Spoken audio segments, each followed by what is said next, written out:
Oh, hello, everyone. I am, as Scooter told you, Jared. I'm not anyone super important or interesting on the internet, but I do love D&D, and I love Pokemon. So I gathered a couple of my friends together, and we're going to do a little Pokemon-themed D&D one-shot for you.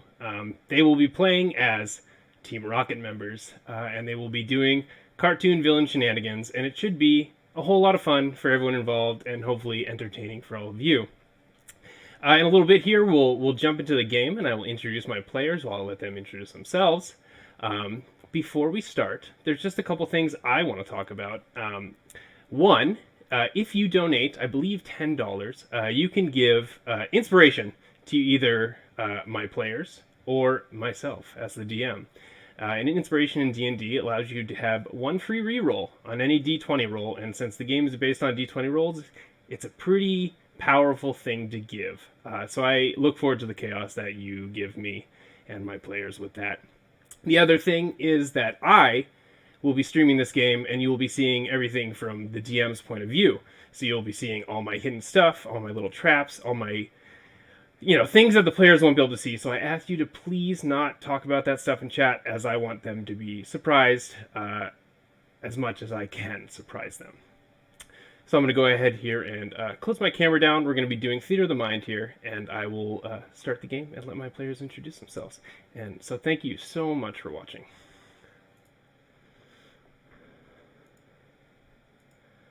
Okay, so we're just going to move here to Giovanni's office. Now, Jed, Carol, and Glen Coco, you are an up-and-coming Team Rocket team. You have done several jobs, and you have made somewhat of your name for yourself in the organization. Enough that you have gotten yourself on the boss, Giovanni himself's radar, and he has called you to his office in order to give you a very special mission. So, you've been sitting here for maybe 10 minutes in this lavishly decorated, very modern office setting, waiting to be called in to speak with Giovanni. So, I would like each of you, one by one, to please introduce yourself and your characters, and tell me a little bit about what you are doing in this waiting period. So let's just start with Jed. How about you go first? Hi, everybody. Real life, I'm Wyatt. My pronouns are he, his. And getting to the fun part, we got Jed, Dozer. Same pronoun, he, his. And Jed is a stocky, yet small in frame character of sorts, and he naturally enjoys the lavish lifestyle, though he does not personally have anything near that. So he, of course, is sitting very comfortably, feet up in a chair, waiting with patience, just enjoying the environment. Wonderful, wonderful. Let's go Glen Coco. Why don't you introduce yourself and your character next? Hello. My name is Nick. Sunshine on the internet more often than not. I go by they, them. And the character that I will be playing is Glen Coco Nut Crab. I go by he, him. I was born and raised in Castalia City, the greatest city in the world. I love my ma, and you'll see everything else you need to know if you know what I'm saying. Right now, I'm just taking it easy, feet kicked on this table, leaning back, waiting for the boss. And I should probably do my job. This is Glen Coco. You may recognize the art from other Pokemon things. We look very similar. We get it all the time. This is Jed. Yes. All right. So now, the last member of our little team, and arguably the leader, no one's really sure.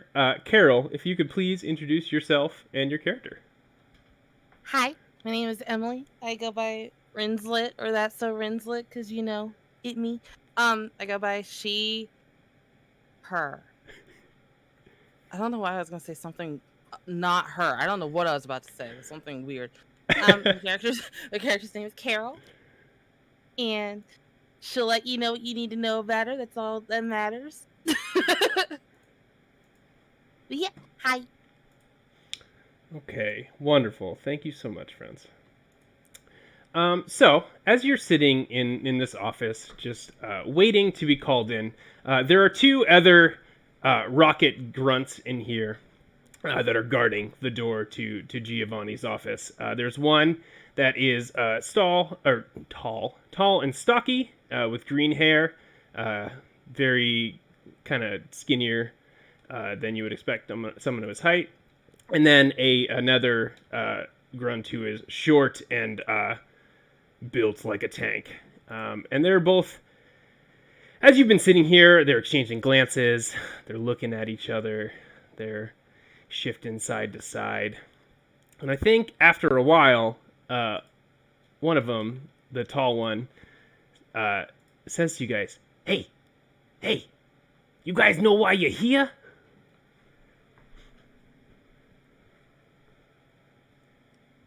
Oh, we getting a job? Well, here because Right, we're the right. best, right? Well, yeah, but like, do you know why exactly here? Do you know, like, are you in trouble with the boss? You got a job? Like, what? Give me the details. Give me them. Wait, we're in trouble with the boss? Why are we here? Well, no, that's what I'm asking you. We're here to get a reward. Excuse you. Mind your business. Oh, we're getting rewarded? Oh, Of course, we're getting rewarded. We're the best team. right. Oh, the best team. I thought that was someone named Butch and Cassidy, but maybe I'm wrong. Oh no. See, Giovanni, he hates them. He doesn't know how to tell them. We're his favorite team. Look at us. Well, and there's only two of them, and there's three of us. How could they be better? I ain't even ever heard of Butch and Cassidy. Yeah, you got a good point there. Right, Tank? And he looks over at the stockier grunt, who kind of nods and says, yeah, that's a good point you got there. Oh, well, I hope you're not in trouble, and good luck to you. And as he is saying this last line, he is cut off by the door opening. Oh, don't look at that. Oh. Wow. And as the door opens, you see this woman. She opens the door. She is short. She has a military-style uniform. She has a purple bob haircut. And she has a very severe look on her face. And she opens the door and she says, all right, come in. And she walks into the office, expecting you to follow her. Oh, we are in trouble, aren't we? That's a nasty look. No, that's my best friend. We're fine. Let's go, guys. We're gonna give a reward. Whatever you say, Carol. Yeah. Do.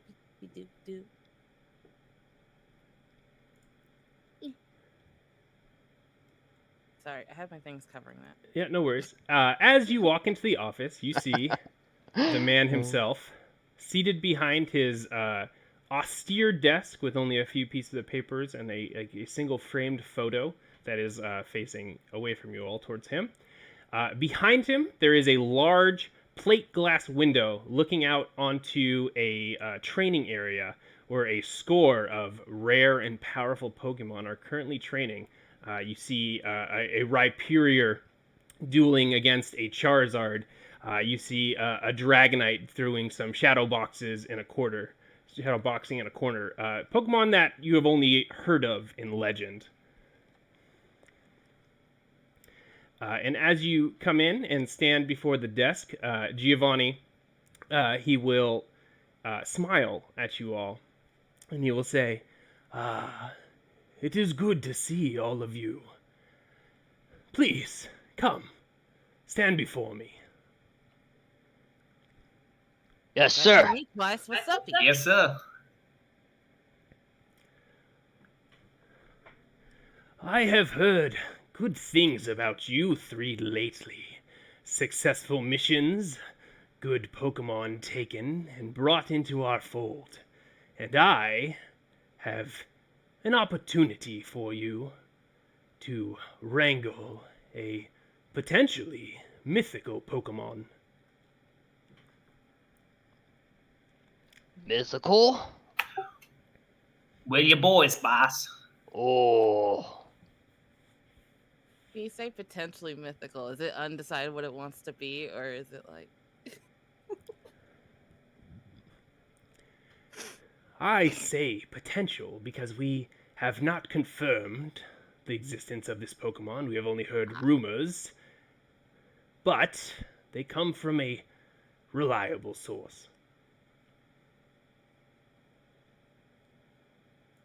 ooh, new Pokemon? Smart. Now, Well, go what ahead. are we doing?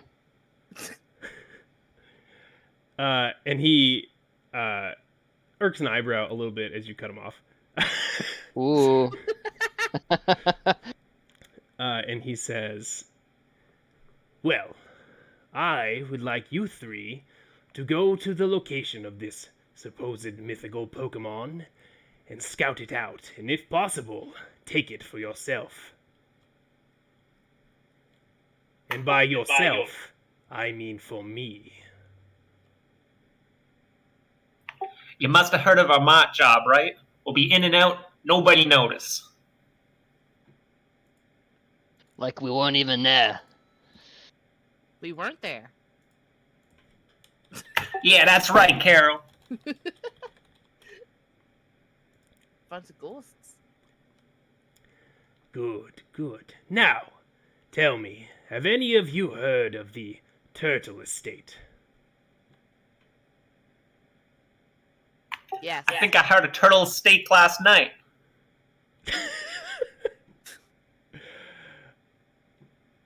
Uh,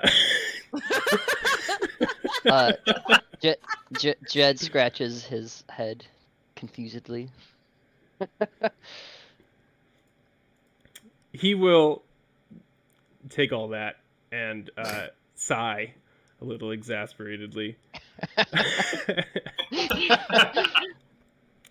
And he will say, well, the Turtle Estate is home to one of Kanto's most long-lived and esteemed families, known for having rare Pokemon. And now, it turns out they have found a previously undiscovered mythical Pokemon, or at least my sources tell me.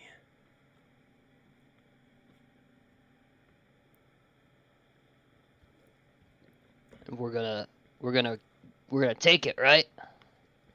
Yeah, right, boss? Yes, exactly. That is what I would like you to do. Go to the Turtle Estate, scout it out, find this mythical Pokemon, and bring it back to me.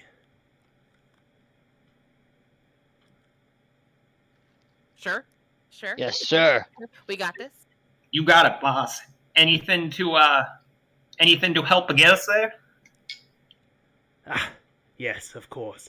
You may have use of my personal helicopter to take you. The estate is located on Route 11, just east of Vermilion City.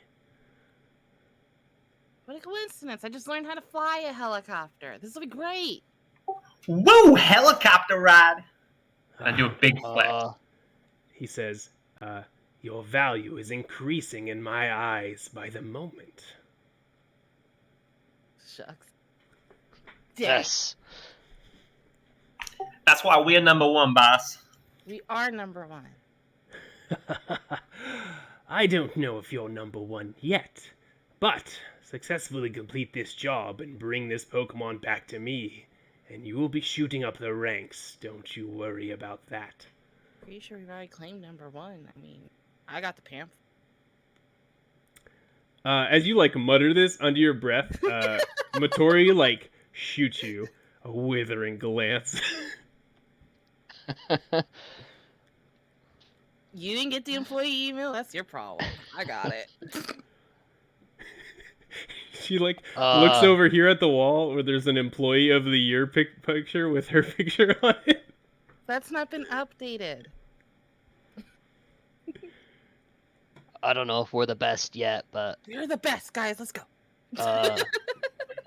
Oh yeah, let's go, Carol. yeah. Good luck, and bring me back that mythical Pokemon. You got it. Just wait and see. Yeah, the mythical Pokemon. The mythical Pokemon. We'll just have to find a mythical Pokemon. Fine. We'll know when we see it. All right, and the three of you leave Giovanni's office, I'm assuming, and head up to the roof to jump in his helicopter. Yeah. Yeah.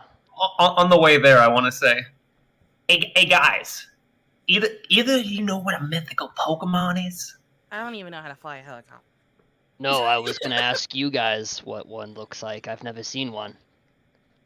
I believe, you know that Pokemon, the yellow one with the ears and the tail that Jesse and James have been chasing? I think that's a mythical Pokemon. So we just gotta find someone that looks like that. Oh. And we're good.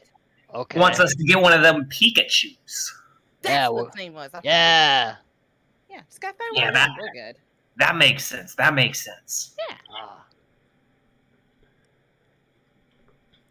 Yeah. So as you walk through the halls of Team Rocket headquarters, having this loud and obnoxious conversation, the various rocket grunts and scientists that work here look at you and just like roll their eyes or make disgusted noises at your lack of professionalism. But it's rather common, especially in Team Rocket field teams, to be kind of off the cuff. So it's quickly forgotten as you pass through the halls, heading up to the roof.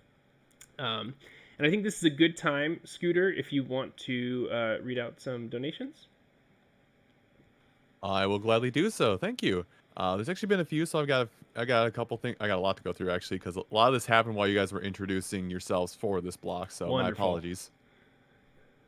We have I gotta scroll down a little bit. We have a $20 donation from Sizzo, and the comment of "for the swear jar" embarrassed emoji. Put this towards the Castlevania amiibos. K-Man has gifted 20 subs to the channel. An anonymous cheerer has gifted 100 bits, or put forward 100 bits. Zebra Goomba, Snack Attack, and Scottman have all gifted 5 subs each. Ray Drims, I apologize if I mispronounced your name, has gifted 100 bits. Tamal has put forward 200 bits. Scottman has put forward 2,000 bits. And this is all during this started a hype train, by the way. Toch put in 100 bits. Farf put in 100 bits. Katsumi Cat put in 100 bits after they had actually raided us. Tamal put in yet another 100 bits. Scottman put another 100 bits in. And lastly, Beck has put in 3 $10 donations for 1 inspiration roll for each of our players. Oh, heck yeah. Thank you all so much. Thanks, Beck. Thanks so much. Oh, Yeah, sorry, thanks that was everyone. That was a lot to get out. I tried to do it really fast. Keep going. Yeah, no worries. Just for my players and my knowledge, that puts our inspiration count. Rinslet, you have 3. Yay. And Nick and Wyatt and myself each have 2. Awesome. Oh, yes. 3. All right. So as you continue to have your conversation and walk through the halls of Team Rocket headquarters, you eventually make your way up to the roof where there is a sleek black helicopter waiting for you. Its rotors lazily spinning as it idles, waiting for you to board. There is a pilot already in the helicopter, Carol, so you don't have to try and figure out how to fly a helicopter. Would you like some help? I know how to fly a helicopter. I could be your co-pilot. The pilot, who is a portly woman with a pilot's hat, helmet on, with a little speaker headset, kind of looks at you up and down, appraising you, and she says, no, I think I got this. Why don't you just get in the back? Well, I feel. I get in the back. Yeah. Right. So as you all pile in, it is quite a tight fit, as Ged and Glencoco are both big boys. Carol, you're kind of squeezed in between them. Used to it. He's my homie. The helicopter takes off, and as the city unfolds below you as the helicopter is flying over it, you quickly head out into the wild regions of Kanto, passing over the routes where wild Pokemon run free for trainers to battle and catch in their journey to become Pokemon Masters, and hopefully lose them to Team Rocket members such as yourself along the way. Go ahead, Nick.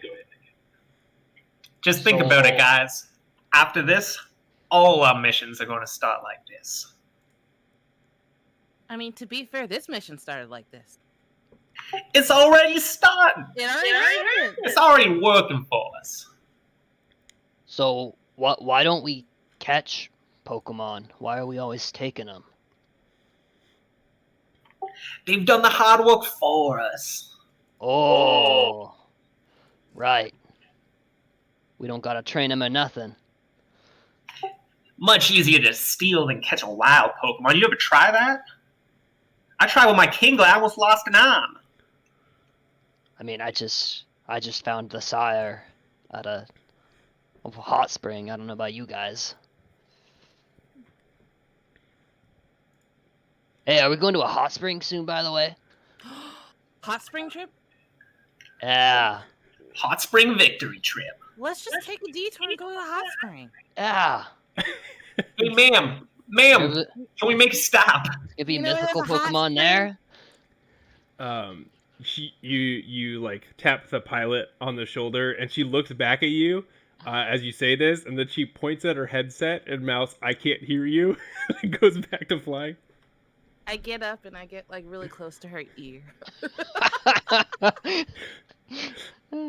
Okay. Ma'am, is there a hot spring nearby? We'd like to do that. She like groans and takes her headset off for a second and turns around to look at you, and she says, "No, maybe afterwards. Right now, I have my orders to take you to Route 11, and that's what I'm gonna do. That's what I'm gonna do. And I'm not gonna go against Giovanni. Would you?" I mean, I come thought on, we're- you work so hard. You deserve a nice little break and relaxation. You can join us. I thought we were going to the turtle, not the route. Yeah, ain't we getting steaks? All right. Oh, you think there's gonna be good food at the turtle? Think of it as employee motivation. You'll feel better, we'll feel better, and we'll all do a great job. Just gotta go to the hot spring. All right. I think this qualifies for our first roll of the game. Carol, if you could please roll. Yes. Persuasion, I assume? Yes, please roll persuasion for me. Oh, no, hold on. There we go. With a 16, she is about to express her displeasure with what you were saying, but then she kind of like pauses and thinks a second. She goes, "You know, it has been quite some time since I've had a nice day to relax. You know, I think you're onto something here." Yeah, that'll be great. And Carol always knows. Mm-hmm. Mm-hmm. All Yeah. right. All right. After this, I'll drop you guys off, and I'll leave the helicopter idling, okay? and after we're done, we'll take a quick pop over to the hot springs. Nobody has to know. Ooh, yeah. Be warm. Ooh. Who knows? We might find a rare Pokemon at the hot spring. That's how I got my Vera. That's how I got my Dragapult. She was just sitting there, and I was like, "Hey, bestie," and she was like, "Yeah, she's mine now." Ooh. Hey, we're gonna be number one after this in the boss's eyes. So you making us happy? It don't even gotta be a secret after this. Yeah. You're all making some really good points here, and I haven't stolen a Pokemon in quite some time. I've just been flying helicopters, so I'm in. We'll do this. Yeah. Yeah. That's why we're number one, miss. Number 1. All right, but we got to do the job first. All right. All right. Or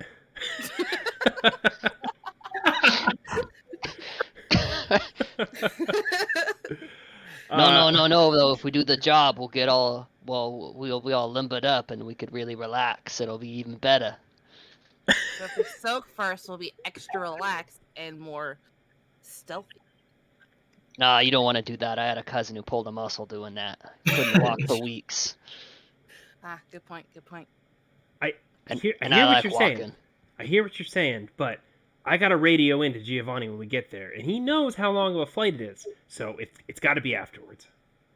Or you could just wait for the allotted amount of time that you think it's going to be, and then radio in whilst we're at the hot tub.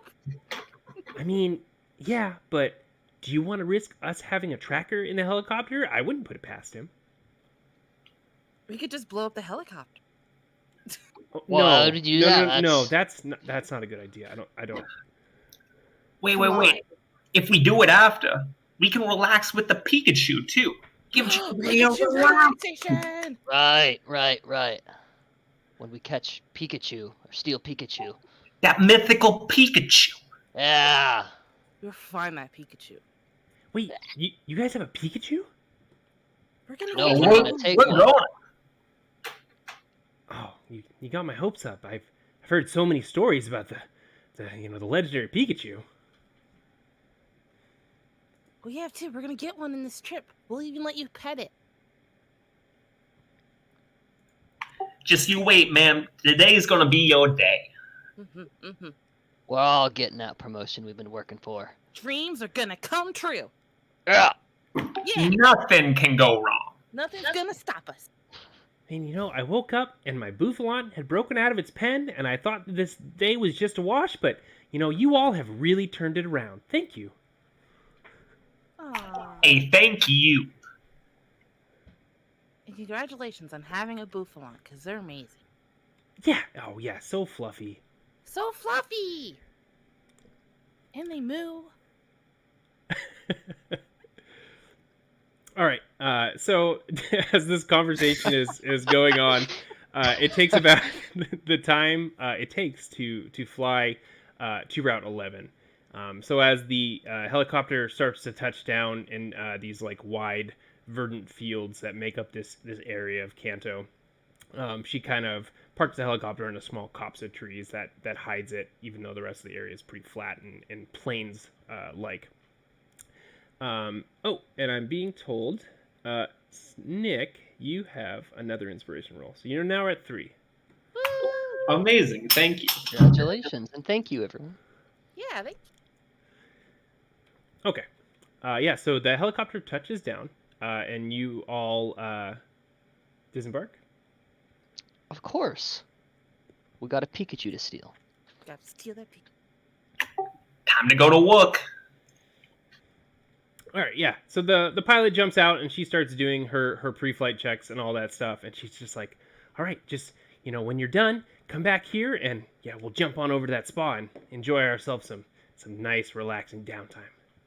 You got it. Yes. Hey, you got it, ma'am. Sorry, what's your name? Oh, Sonia. That's a pretty name. Sonia, this one's for you, Sonia. Oh, well, thank you so much. All right, and are you guys gonna head off in the direction of the Turtle Estate, which you have no idea where it is or what it looks like? Of course. Yeah. I mean, it's clearly forward, right? Yes, just clearly forward. Can Clearly. I see a house in any vicinity? If you would like, you can make a perception check to try and determine the route to the turtle estate. Perception? Yes, any of you can make it. I'll do it. Ah. Oh, okay. Hey. So Carol, being the leader that she is, immediately takes charge and heads off in A direction. what appears to be the correct direction. But after about 10 to 15 minutes of walking, you stumble into a copse, and there's a helicopter there idling. We made it! We finished! Spa day? I don't think- Are you I don't guys, think are you guys that's done it. already? Yeah! You ready to go? Hey, wait a second here. I thought you were dropping us off for some turtle steaks. What? No, you're the turtle estate, like a house. What? Oh, like Which- a big house, right? Yeah. It's just that way, and she like points northwest, and you can see up on a hill, kind of rising above the grass. There's a big, mansion with a fenced-in garden that's obviously in eyesight, just sitting there.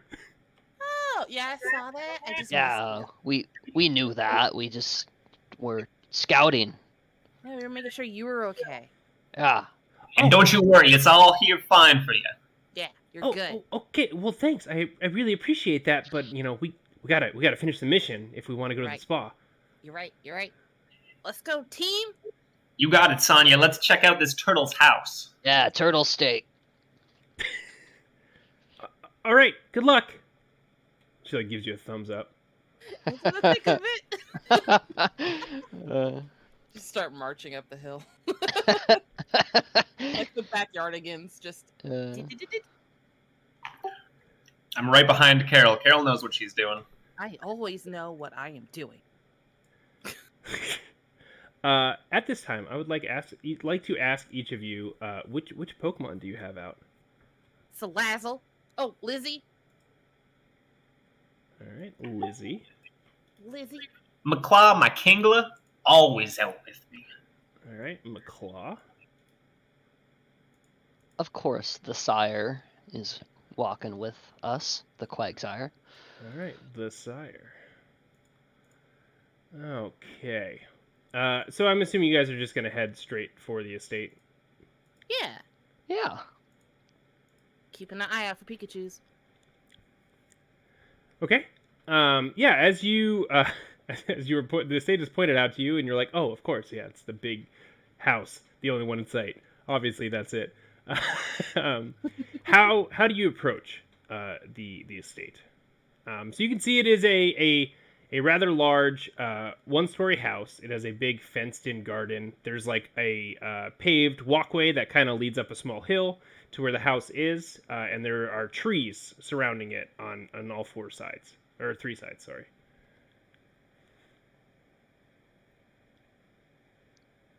Well, we just going in the front door, or do we have a plan?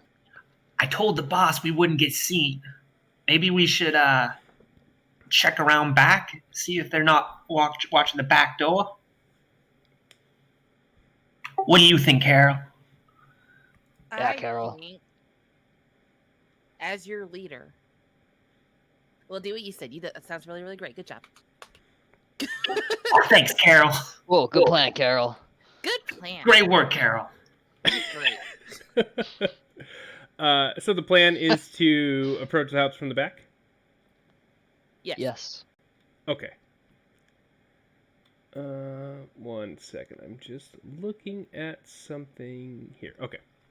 All right. As you circle around the estate, kind of going around the bottom of this small hillock that it's built on, you can see that around the estate there's a herd of Stantler that are just kind of grazing and lazily like idling in the fields around it. And could each of you roll a perception check for me? Of course. I could do this. Oh. Uh, Carol and Jed, unless any of you want to use your inspiration right now. I'll use it. Okay, go ahead and re-roll. I think I rolled no. Thought I rolled persuasion at first. Ooh, okay. Smile. Ooh. You're still smart, Carol. So Jed, you are kind of distracted by the Stantlers' beautiful, Yeah. majestic antlers. They're all Yeah. like 5-point bucks. He's thinking about Stantler tipping. Yeah. Yeah, there's like one like really old big buck that's like kind of dozing. You're like, oh yeah, I can just push him over real easy. Oh, that'd be hilarious. But Glen Coco and Carol, you see what Jed does not, in that there are 3 Growlith herding these Stantlers that are kind of, 2 of them are sitting dutifully watching for any predators that might come for them, and there's another that's kind of padding through the herd, keeping them in place. Aw, puppy. Hey, these working dogs. We should take one. Maybe that's the mythical Pokemon. Should we just catch that one? Which one looks the nicest? Why don't we just take Is both? there one not doing really anything but looking cute? Roll a Pokemon handling check to assess the vigilance of these Growlith. 26. Well, unfortunately, Shut up. you didn't have advantage, so it's a 15. Okay, Yes. that's fine too. That's a still good Still roll. good. And you can see, so the 2 that are sitting and watching seem very on alert and aware. They're kind of scanning the horizon. They're very clearly taking their jobs seriously. The one that's kind of walking in the herd, you thought it was patrolling at first, but it's actually playing with a Venipede that it has batted into a ball, and it's like rolling it around. Oh, Venipede. Sorry. Okay, we should get that one. Anybody got any snacks? I think I grabbed a few at the mart before. Maybe. Jed's gonna sift through his bag and see. Anybody got any jerky? What are you looking for in your bag? Seeing if we have any snacks for the Growlith. Yeah, eat the snack. Well, of course, because you before this came prepared, and you knocked up the Shuck and Truck gas station. You do have a like 3 bags of I guess it wouldn't be beef jerky, like Tauros jerky in your pack. Yeah. I got some of this. May I please use it to trap the Growlith? Hey, Yes. I bet you love that. Yeah. Okay, Is there so like you want to lure the Growlith to you? Yeah, but Wait, and then McClaw, wait behind that tree. When the pup comes along, bang, smack him on the head. Ours. Yeah. Because if he howls, the other 2 will come. And then we got 3 dogs. Oh, that's Oh. great! 3 Yes. whole dogs. All right. He's gonna be so happy with us. So you want to use the jerky to lure out the Growlith, and then bonk him on the head with McClaw. You know it. All right. Okay. Whoever is using the jerky, please roll a Pokemon handling check with advantage to catch the Growlith's attention and lure it to you. And we'll see how that goes. Ooh. With a 22, so you kind of sneak up to this herd of Stantler. A couple of them raise their head and low at you, but they don't seem like too wary or anything like that. They just kind of notice your presence and go back to grazing. But the Growlith sees you, and it immediately assumes an alert stance with all 4 paws forward and its back kind of arched a little bit, and you could hear like a low growl coming from its throat. Oh, it's a good puppy. And the Venipede takes this opportunity to unroll and scuttle away as fast as its little insect legs can carry it. Smart. But you pull out the Tauros jerky and you hold it out to the Growlith, and it takes a big sniff and kind of wags its tail a little bit and starts padding warily over to you. And you're holding the jerky out, and it opens its mouth and just takes it and pulls it out of your hand and runs like 3 feet away to eat it.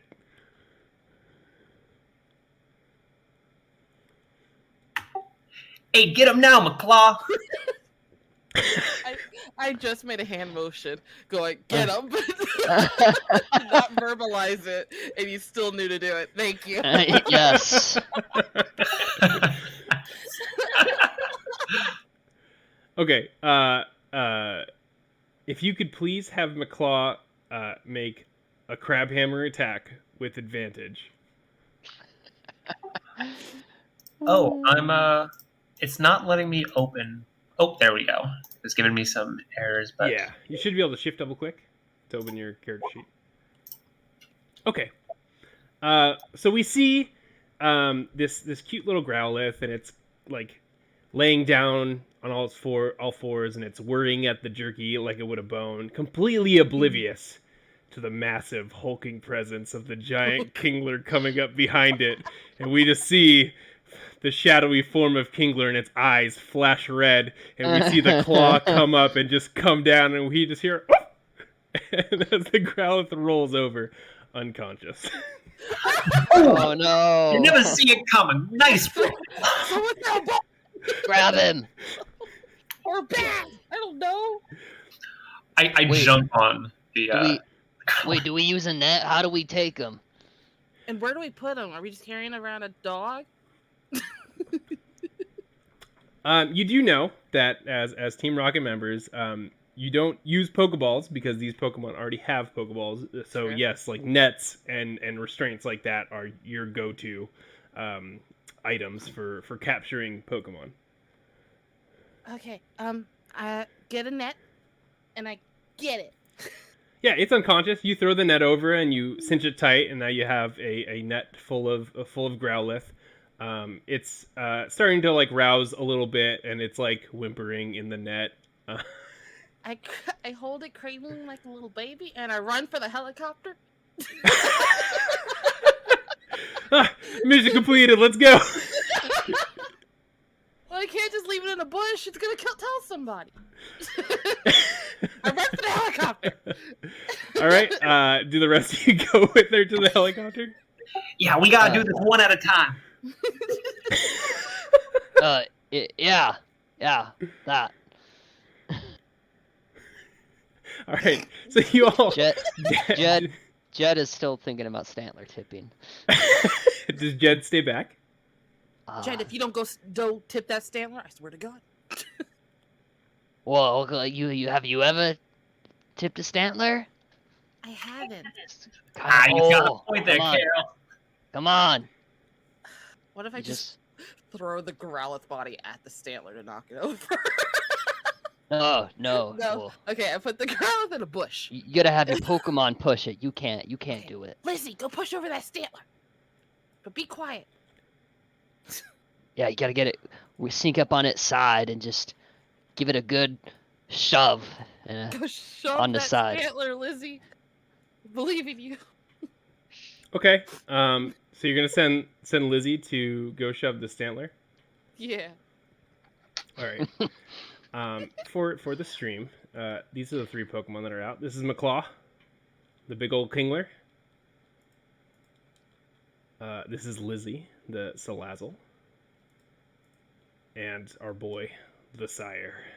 The sire.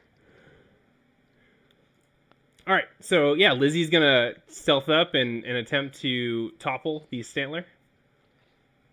Yeah. Okay, have Lizzie roll a stealth check for me. Okay. Lizzie, sweetie. How do I roll stealth? In her character sheet, she should have the stealth stat. Oh, she doesn't. So it's just a dex check. Okay. Ooh, very Ooh. nice. Yeah, so That's a tip Stantler. so Lizzie gets down on all fours, like the predatory lizard she is, and scuttles up to the herd of unsuspecting Stantler. and we can see as she approaches the really big buck that's kind of dozing.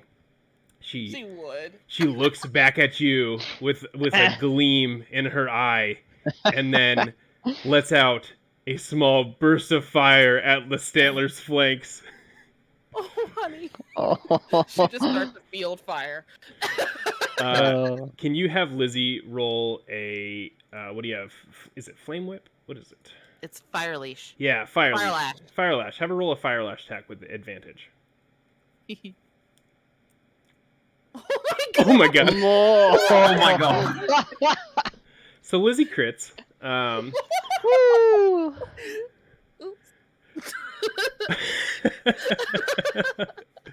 So what we see is we see this big, beautiful, elderly senior Stantler grazing lazily in this beautiful, lush, bountiful grass field, surrounded by all of its family and other Stantler that it has known its entire life. It is the king of this herd. And as it's blinking its eyes slowly with its lazy, lush lifestyle, it is suddenly struck from the shadows by a terrible whip of flame that slashes across its haunches. It rears up, lets out a bellowing whinny, and starts taking off and just starts stampeding in the opposite direction. All of the other Stantler look, raise their heads in alarm, see the elder of this tribe running with fear and reckless abandon, and begin to stampede as well. Oh, didn't knock it over. Scared the shit out of it though. Oops. Scared the heckums out of it though.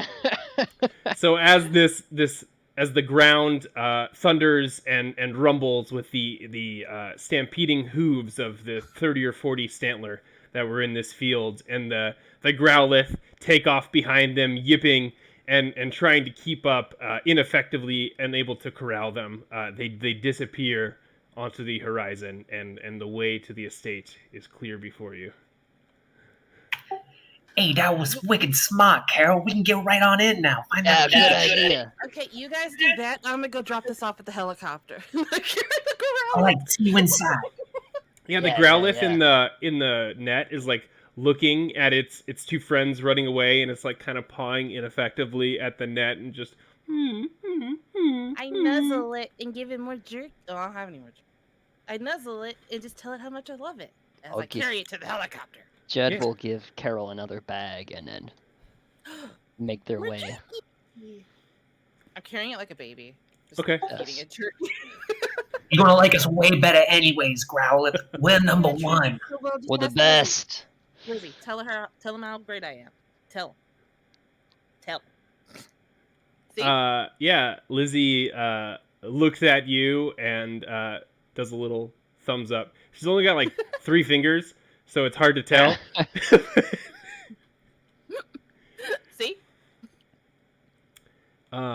She looks a little jealous though. Oh, Yeah. I go give her a little nudge in the head and tell her how much I love her. Yeah, You she did so great. yeah she nuzzles into your hand and like shoots a withering glare at the Growlith that would seek to replace her. Okay. Yeah, so you run back to the helicopter with this Growlith in a net. I give it to the to Sonia. I'm like, I got you a present. Someone to play with your Bouffalon Oh, with. a Growlith! Wow, that's Yeah. good job. Yeah. Bye. Oh, okay. Good luck. So Jed and 10 minutes later, Carol comes back and she's like out of breath and she's huffing and she's puffing. All right, are you ready? Sure. Let's go. Wait, where were we going? Yeah, where are we going?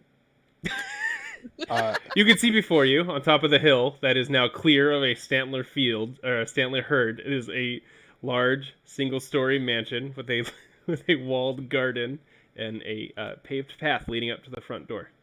All I see is Giovanni's lair. So. I have not moved you to the map yet. Cool. Let's get in the house. Someday I'm gonna have a house of 2 stories. I I will. stop at 2. I will go ahead and move you to the Ooh, map now. Why and, not 3? There you go. And a hot tub on every floor. Hot tub house. You should Yes. all be on the map. Yeah. Can confirm. Okay. Feel free to move around the map and explore. And just let me know what you want to do. I want to look into windows to see if there's anything on the inside Yeah. that's ready to kill us. Are you all trying to do this stealthily? Oh yeah, probably. Okay. Yeah. Yes. Oh yeah. Said I couldn't get caught by the boss. Okay. Please, if you could all make me athletics checks to see how stealthy you are. Okay. But oh man, I have a -1. No one's ever seen me. I'm gonna use my inspiration. Okay. Ooh. I shouldn't have used my inspiration. All right. Carol used another inspiration. That's why you're supposed to practice your squats, Carol. Yeah. I just ran to a helicopter and back. We'll get you on that leg workout, Carol. You can trust Jed and I. Look at these guys. You gotta fix me, guys. Okay. Yeah, so as you are exploring the front of the house, Glen Coco and Jed, for as big as you are, you both are very sneaky boys. And you're skulking around the house as Team Rocket members do. You know, you Yes. have the patented slouch approach to sneaking. And you can see Carol's a little tired. And she's kind of like trampling a little bit and like stepping on some sticks and stuff and She's making a lot of unknowingly- noise. She's unknowingly humming to herself. Dun it.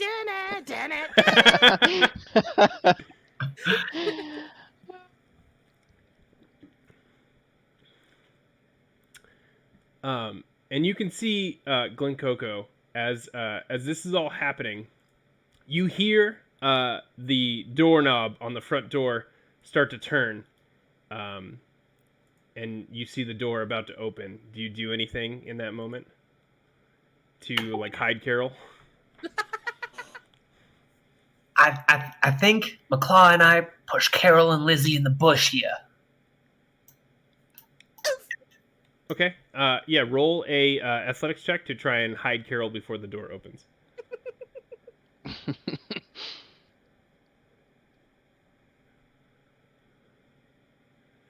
Okay. Let me roll to see what happens here. How perceptive do you think a butler is? Probably pretty perceptive, right? Like their whole job is to notice things. Oh, yes. No, they just I wait mean- on people.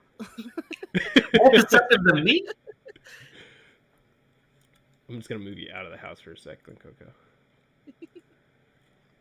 Yeah, if you hold Alt, you can put yourself on non-grid squares, and you can kind of place yourself how you want. Ah. Okay. So let's see. Roll for the butler. Ooh, I think ties go to the defender.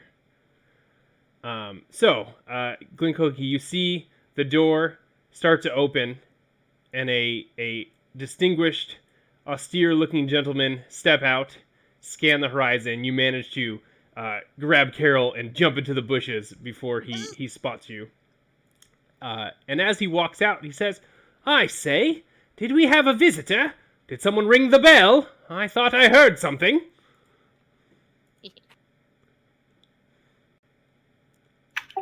I stay real quiet.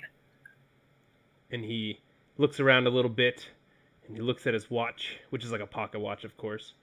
Ooh. And he adjusts his monocle, and he says, must have been the wind." And he walks back into the house.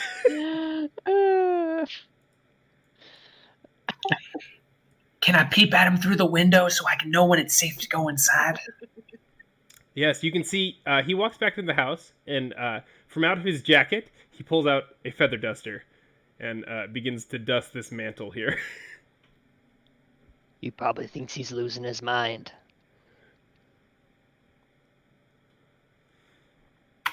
It doesn't look like he's leaving. Should we try and find another way? Why don't we see if a window is loose somewhere else? Hey, good thinking, Jed. That's why you're number one. Yeah, good plan, Glen Coco. What if we just growl at him and just have a claw just bonk him on the head? Hey, do you got any more jerky? I think I still have some left over in this bag. I don't know. At this point, I will remind all my players that only Pokemon fight, not trainers. Yeah, I was saying. Oh, they can't attack humans. That's fine. Of course not. That'd be rude. There's laws here. Aw. We loosely follow them, but So Lizzie can't use Attract on him. I can. No. Oh no! maybe Carol can. I could. Hey, would you do that for us, Carol? Flirt? Sure. Carol uses Attract. I don't. What do you do? He's in the house and you're outside the house. What is your approach here? What if we Alright, I'm knocked gonna and said go- we were house inspectors? I was gonna go around to the front and be like, "Hey, I'm the new maid." Oh,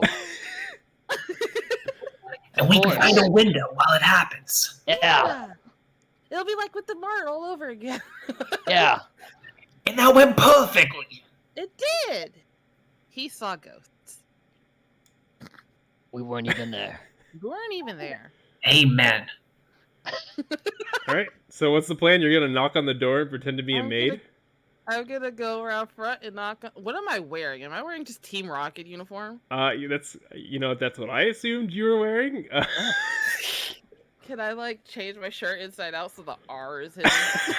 Take off my hat? Great thinking. Yeah, I mean, as we know, Team Rocket are masters of disguise, and you all have a variety of disguises at your beck and That's- call. We just wheel That's- around a disguise trunk at all times. That's part. Yeah, that's part of the training. Is you just like, all right, how many disguises do you have? Yeah. All part of the job. Okay. I disguise myself as Okay. not a Team Rocket member. All right. So you're gonna go to the front door and knock. What are the other two of you doing? I think I'm checking this window here to see if it's Yeah. open so I can sneak around. We could disguise ourselves as tradesmen and say we're just checking the plumbing out and just checking all our utilities. But Okay. only if you get caught. Don't, like, offer the information. Oh, I Sure. will say, looking at the windows, they are all of the non-opening variety. Okay, This you're is all my friends. a old house that has been here for a long time, and the windows are set into tough stone window cases. I don't know what they're called. framing. Window frames. There you go. Carol, these windows don't open. Do you think you could take him on a walk? I mean, they may not open, but they certainly can break. I don't know, but I think he might hear it. Nah. Not if we're quiet about it. We'll go on a walk. I'll be like, hey, where'd all the Stantler go? Hey, good thinking. Oh, I saw your Growlithe run off. Would you like me to help you go get them? See? Hey. See? Yes. See? That's why you're number one. Okay. I So, knock. so you're a maid and a herdswoman? I'm here to be a maid, but I seen that scene happen. And I gotta Ah. help. Okay, and we'll sneak in when you walk away. Yeah. This is a flawless plan. Nothing could Flawless. go wrong. Of course. Okay, so you guys are gonna sneak in the front door right behind her? No, they're gonna wait till I guide him out and then. Ah, yes, I see. Okay. Before we get to that, I know we have some donations to read. So, Scooter, please take it away. All right. Not as many as the first time I popped in, but I informed Jared of the one inspiration roll kind of behind the scenes. But Pigeon, thank you for your $10 donation towards that inspiration roll. Also, Matea has given two separate $10 donations. Thank you for that. But if this was supposed to go for inspiration rolls for any specific player or the DM, you did not note that in your donation. So if it was, let us know in chat or something. I think if a player isn't specified, it automatically goes to the DM. I agree. I agree. Hey, I'll let you fight over that when you want to, but I'm just delivering the message so the donator can type in when they need to. Thanks for that, pals. Thank you. All right. Well, thank you all so much for the donations. We really appreciate it, and you can hopefully help my characters defeat their own terrible plans. Hey, we already have a Pokemon. I don't know what you're talking about. Yeah, you guys are doing great. We've already won. Nothing but profit. Jared's really got the odds stacked against him, so give him all the help you can. Yeah. We're number one after all. I have two inspiration. Nick, you have 4. All right. Oh. Okay. So yeah, Carol, you jump into your maid outfit that you obviously have in handy. Glen Coco puts up a nice changing screens so you can discreetly change in the front yard. It's like the folding variety that every Team Rocket member is course. given as part of their basic gear. Naturally. Standard issue. All right, so yeah, you're in your maid outfit. Do you walk up to the door? There is a large knocker that is shaped. It is in the shape of a tortera, and the knocker is in its mouth. Is the knocker loose? It's like one of those big old door knockers that you just kind of slam against the door. But is it fully attached to the door? Like, can I yank it off if I really wanted this knocker? It is rather attached. You could potentially pull it off. You might get a bit of the door with it. What if I you wanna took try the to door yank off it the frame? I want to yank it off. All right. Masterpiece. Knocker. All right, go ahead and make an athletics check with disadvantage. I already got -1.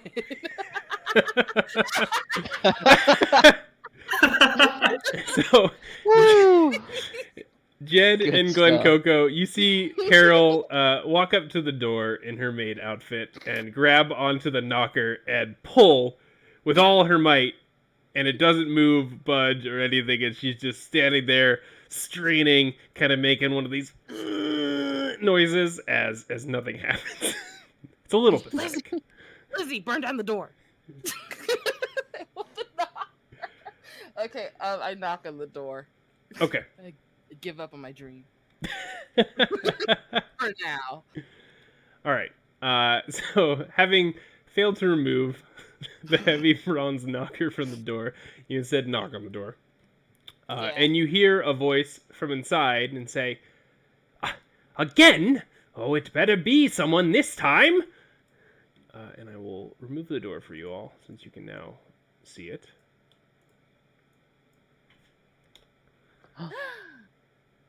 And you see this man come out. He has a monocle. He's got coiffed blonde hair. He's got a very dapper and well-ironed frock-tail coat. And he looks at you up and down, and he says, "Oh, are you the new maid then?" I am. Oh, I am the new maid. But I feel the need to let you know that I saw your I saw your Growlithe just run off, and I feel like we should go get them because they looked like they were going pretty far. Oh, well, that is certainly cause for concern. I fear that is something that the gardener can handle. If you could please come in, there is much to be done. We'll have to put you to work right away. Oh, okay. And he walks in and expects you to follow. Okay, cool. Cool. And he cool. takes you over to here. And in the corner here, there is a suit of armor in the old Sinoan style. And he points at it, and it's covered in dust and cobwebs, and he says, begin with this suit of armor. Dust it up, polish it, oil the joint so it no longer squeaks, and when you are done, come find me, and I will give you a next task. Are there... Oh, No, can I, like, yes? look around the room? Are there any, like, closets? We could hide in the armor. You don't see any closets in this like anteroom that you're in. There's a bunch of framed portraits of old men and women, which are clearly like the members of the turtle estate. And then there's like another set of armor over here. There's these little tables with like busts of like one is Lugia and one is Ho-Oh.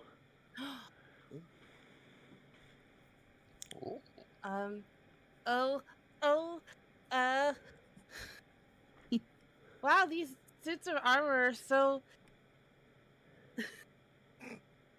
thick and impressive. I'm pretty sure whoever fits in these is like the best in the world. Do you think you could fit in it?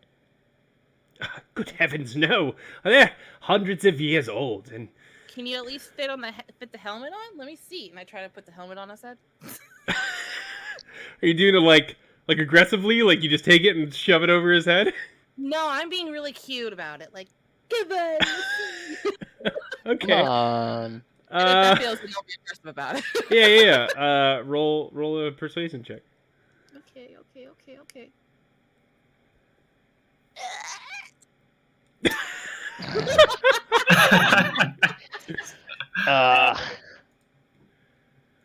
Okay. Yeah. So you pick up the helmet, and it's pretty heavy. It's made of like laminar, and you hold it up, and you're like, oh, you should try and put it on. It'll look good on you. And he's just like, pish posh. I would not wear such a thing. I am a gentleman. Please, now put it back and get back to work. We don't pay you to dilly-dally around. Can I hit him in the head with it? No. If you want to attack him, we will Yay! start a Pokemon battle. Oh. Yay! I smack him in the head with it. I don't know. Okay.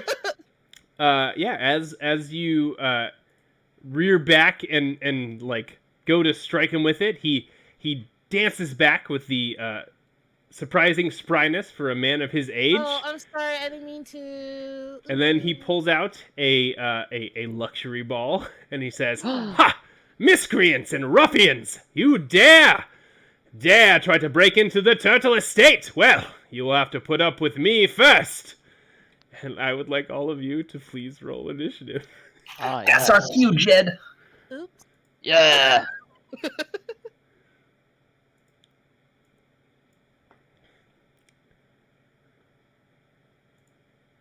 Ah.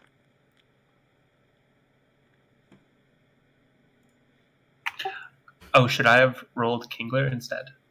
How did we do this before? I believe we used trainer initiative. Yeah, I think it's just trainer initiative.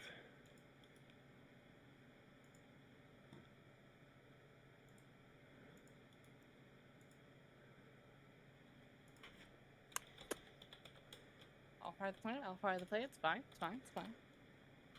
Ooh, uh, it's a quick old butler. Mr. Benjamin. ooh. Mr. Benjamin, I presume. Jed, did you roll? Okay, let me add you on the turn order. I did.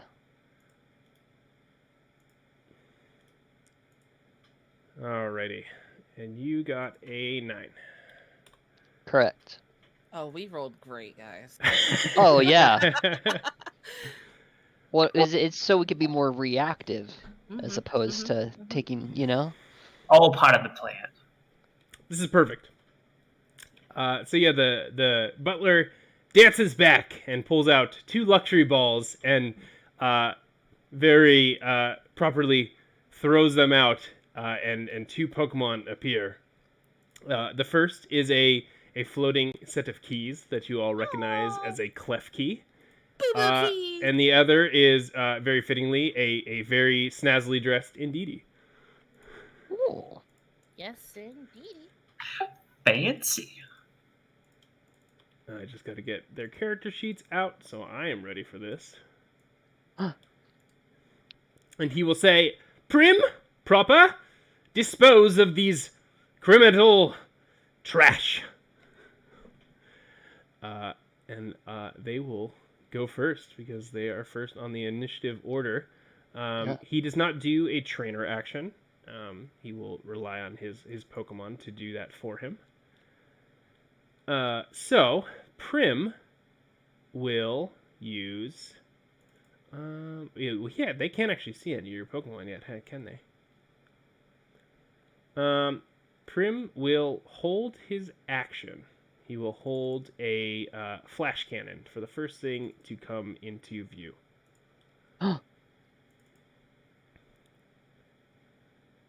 Proper will turn to Prim, clap his hands in a very dignified motion, and give Prim a helping hand.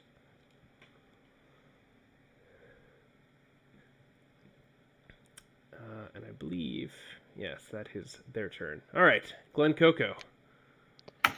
It's time to get Let's to work. go. And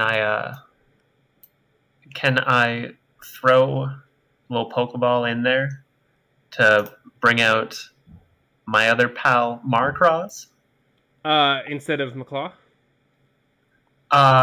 Sorry, I saw they had both of them out, so I wasn't sure if we could get both ours out. Just one at a time. All right, in that case, go get him, McClaw. And McClaw's going to run up there.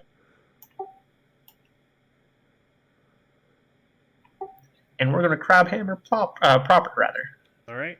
Yeah, as the massive form of McClaw fills the entryway to this house and scuttles in to do battle with Prim and Proper. Go ahead and roll your attack. Ooh, I believe a 23 does indeed hit. Hey, you ain't ready for us, Butler. We're number one here. Give up now. So go ahead and click crab hammer. Yeah, there you go. Ooh, is that a roll? No, it's not an 18 or 20. Okay. So 14 cold damage. Proper is not resistant to cold damage. So McClaw scuttles in, pulls up his big claw, and slams it into Proper right in the gut. And Proper doubles over in pain as the crab looms over him. Would you like to do a trainer action? Also, if you could please be back on the grid for battle. Oh, yeah, for sure. And as my trainer action, I want to say, all right, now hand over your Pikachu.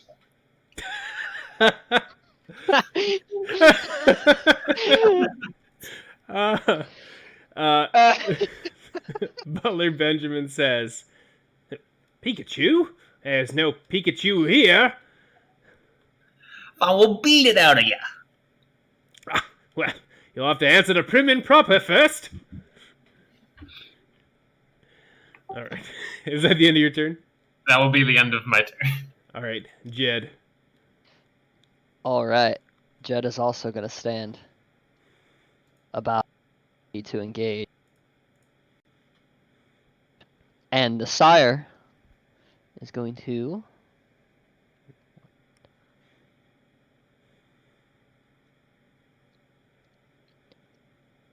move here Okay. and make a toxic attack on Proper. Okay. Is Toxic a ranged attack?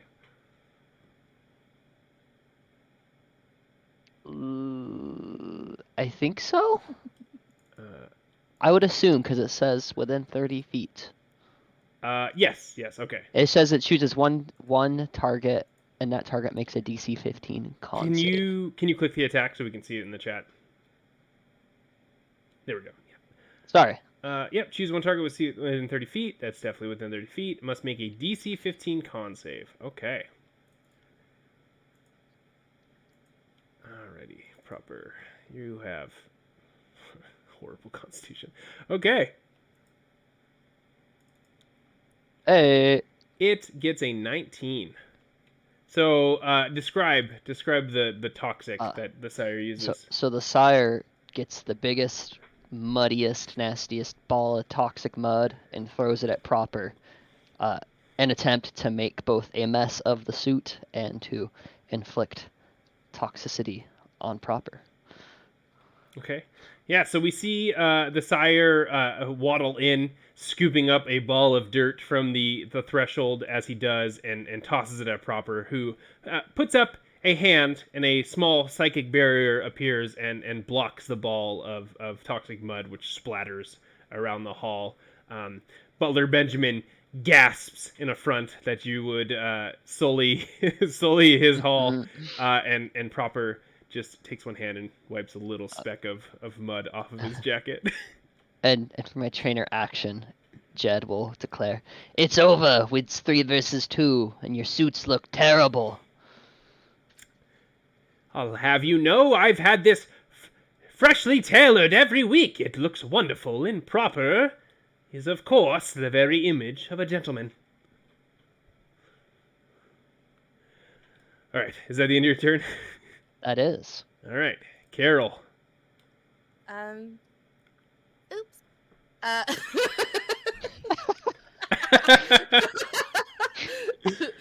Oops. She's gonna back up a little bit, and she's gonna whistle for Lizzie to come in. I don't know if Lizzie can make it. Lizzie, I need you. Lizzie, I believe, has a movement at speed of 30 feet, or even more. She's very quick. 40. Yeah, she's very, very quick.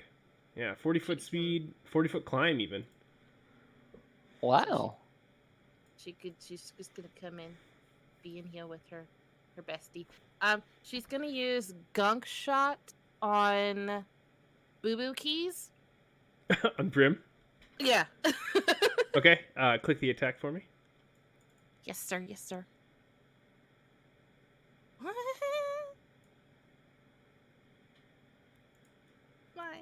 With a 9, yeah, so Lizzie comes in and gets down on all fours and assumes a offensive posture and hawks up a vitreous ball of bile and spits it at Prim, who floats agilely in the air and dodges it. The ball actually flies right through the center of the key ring, and the little head spins back down and like winks at you.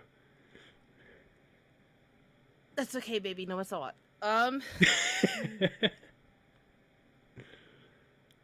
don't think she can do anything else. Ooh, I actually forgot that I had a held action. Prim is gonna flash cannon one of you. I believe McClaw was the first one in. I believe so. All right, yeah. After you all three have rushed in, Prim gathers itself up, begins to glow, and a beam of chromic light lances out at McClaw for a 21. Oh my god! Eesh. Does that hit? That hits. Okay.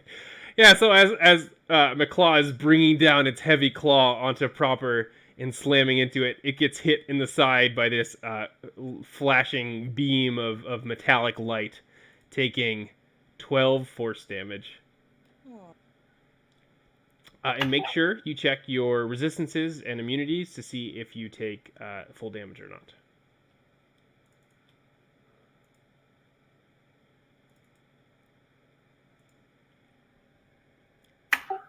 I resist force damage. Okay, so you take half. So you only take 6. Perfect. Nice work, McClaw. You can take these keys. Yeah, so the beam hits McClaw, but is deflected by the thick carapace that covers his crab body, and it is a glancing blow. All right. Sorry for the interruption. Carol, would you like to do a trainer action or a bonus action for Lizzie? That's a good bonus. Lizzie, Ooh. Lizzie will use Venom Drench on Boo Boo Keys. Okay. Can you click Venom Gents for me? You have to make a DC. You have to make a saving throw. Yeah. Can you click the attack so we can see in the chat? There we yeah, go. Sure. I'm sorry. All right. Choose one target within 30 feet. Okay. DC 16 Dex save. Prim might actually get this because it has Bless from the Helping Hand from Proper. Ooh. With a 15, it fails, but unfortunately, Prim is a Steel type and is immune to poison damage. Oh heck, you're right. I'm sorry. So Ooh. as Lizzie spews a torrent of venom on Prim, attempting to soak it in poisonous ichor, it just leeches off of Prim's metallic body with no effect. It's okay, baby. No one saw it. Pat her on the head. That's my turn. It's fine. It's fine. Alright. I didn't see nothing, Lizzie. Nobody saw. Get them keys a good jingling. That's my turn. All right. On Butler Benjamin's turn. He will say, Prim, Proper, thrash them. All right. Proper will look at Lizzie and will clap and applaud. And I need Lizzie to make a DC 15 charisma save. Aw, man. Charisma. Oh, fuck. I hit twice. I'm sorry. I mean to. So she got a 17, so she is immune to the encore. Proper claps and applauds Lizzie's Venom Drench and is like, oh, do that again. But Lizzie, of course, has too much force of will to listen to some common fan. See, they are proud of you. We're all proud of you, Lizzie. Well, proud of you, Lizzie. You got it. All right, that is Proper's turn. I don't think Proper can do anything else. Nope. All right, Prim. Prim will do... let's see. The Sire. Prim's gonna slap you with its keys. Ooh, Roll. that is a miss. Well, it has Bless, so... Bless away. Does a 13 hit? AC is 15. Okay, so Prim spins and glows with a celestial light and attempts to slam the Sire, but the Sire just lazily leans back and avoids the attack. And the Butler Benjamin says, it's all right. Just try again. Do as you're trained. And that is his turn. Glen Coco. Let's go, Glen Coco. Glen Hey, keep Coco. him busy, pal. Use razor shell. You're amazing.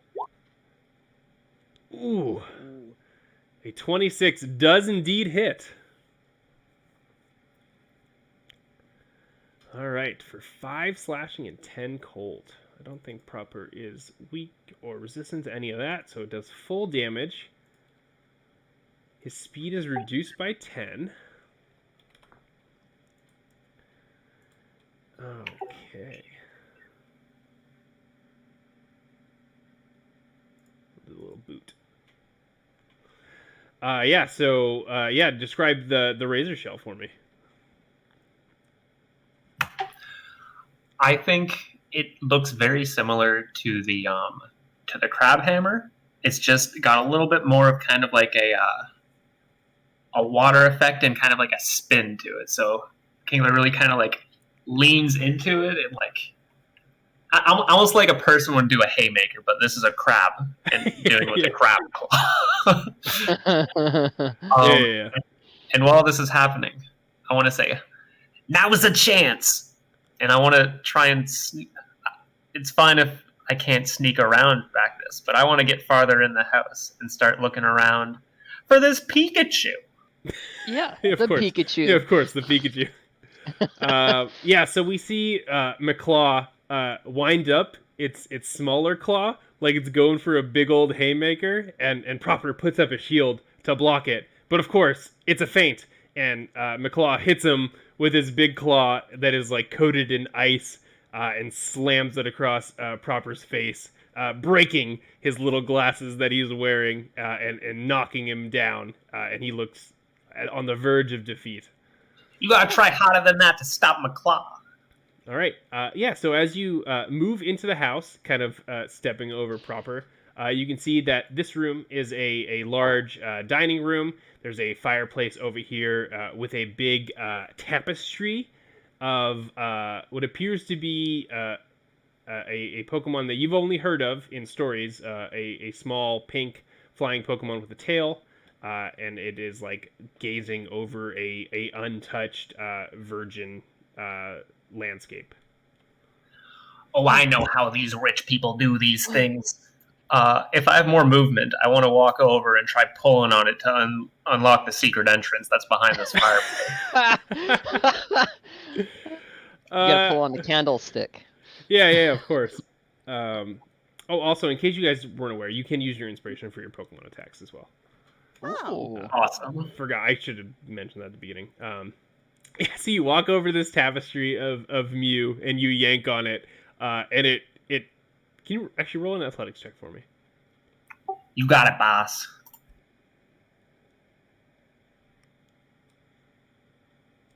Okay. You go to pull on the tapestry, but it's like really in there, and it's made of like some high thread count fiber, and you're like trying to pull it off the wall, and it's not budging. And then you try and rip it, and it doesn't rip, and you're just like, you put it down, you turn around like nothing happened. I want to yell out to the rest of them. Hey, this can't be it. There's no way this butler could open this door with this one.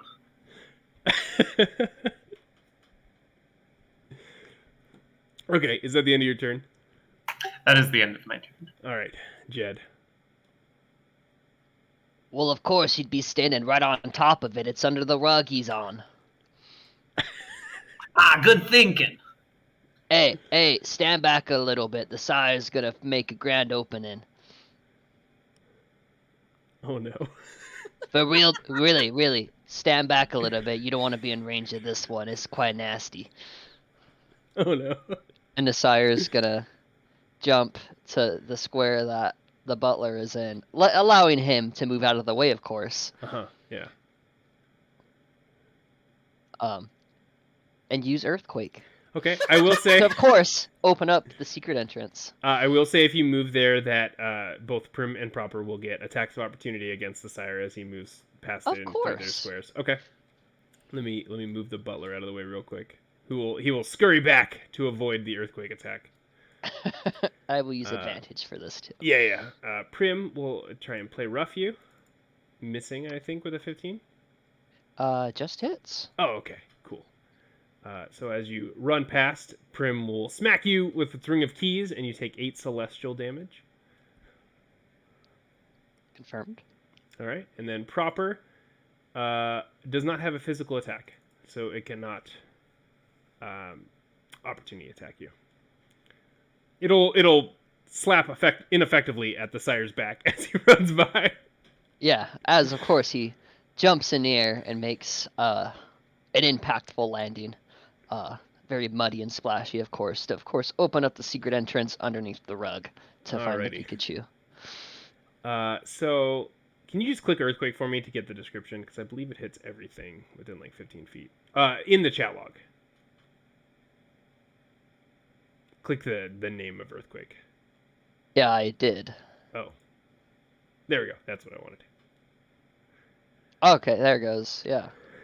So all targets within 15 feet, which is Proper, McClaw, Lizzie, everything. Literally everything. Yeah. Whoops. Well. I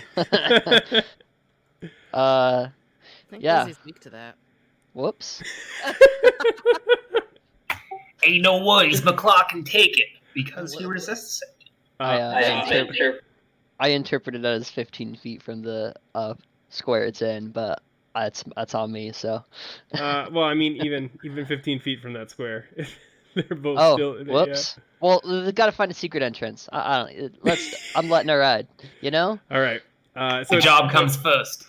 Yeah, a 23 definitely hits Of everything. course. Of course. So everyone takes 22 force damage. Sorry. I'm sorry, Carol. Hey, that's 11 for McClaw. She's but she's vulnerable to it. So she takes 44. So she's out. She is We're bringing the unconscious. house down. The good news is Prim is also vulnerable to it and takes 44 damage as well, and instantly is KO'd. And so is Proper. Soundly defeated, as I planned. Good thinking, Jed. So McClaw takes 11 if he is resistant.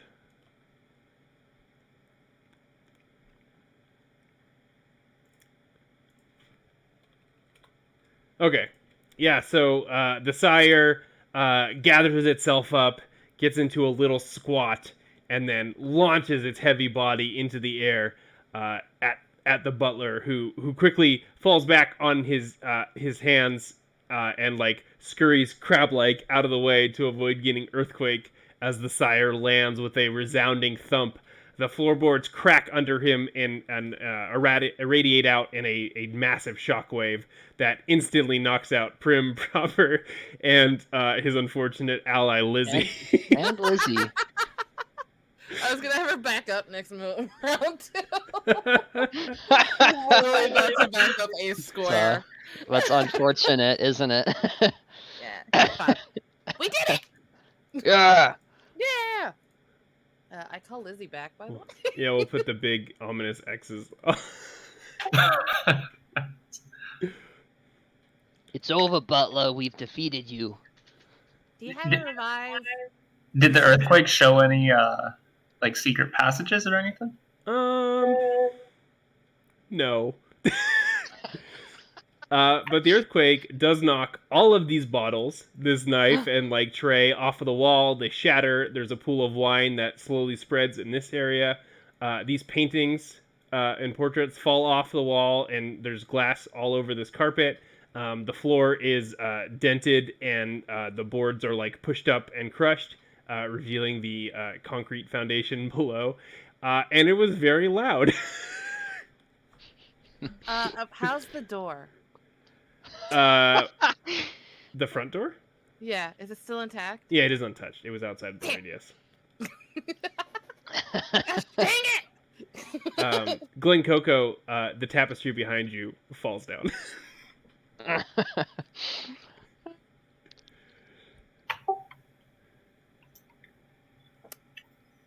It's over, Butler.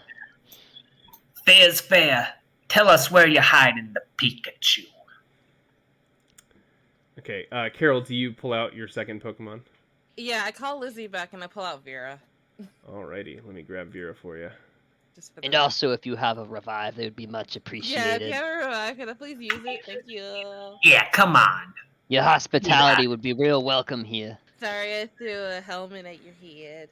Goes a long way. Yeah, so Lizzie, we'll get to what the butler says in a sec. As you call back Lizzie and throw out your next Pokemon, we see Vera appear, and Vera is a Dragapult.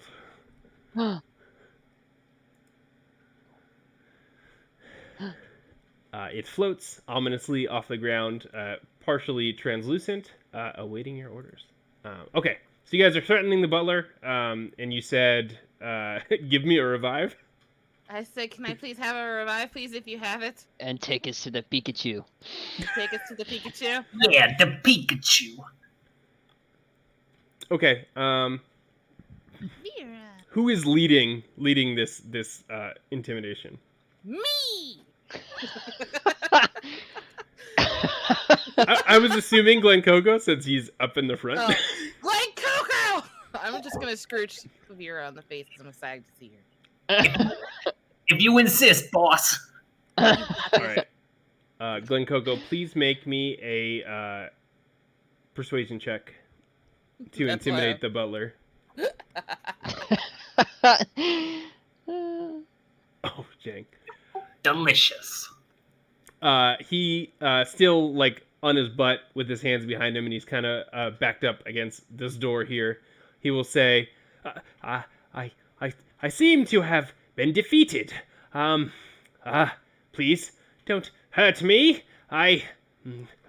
One second, let me look around. And he kind of is like going through his pocket, and he pulls out a small spray and hands it to you, and he says, this should be able to revive your companion's Pokemon.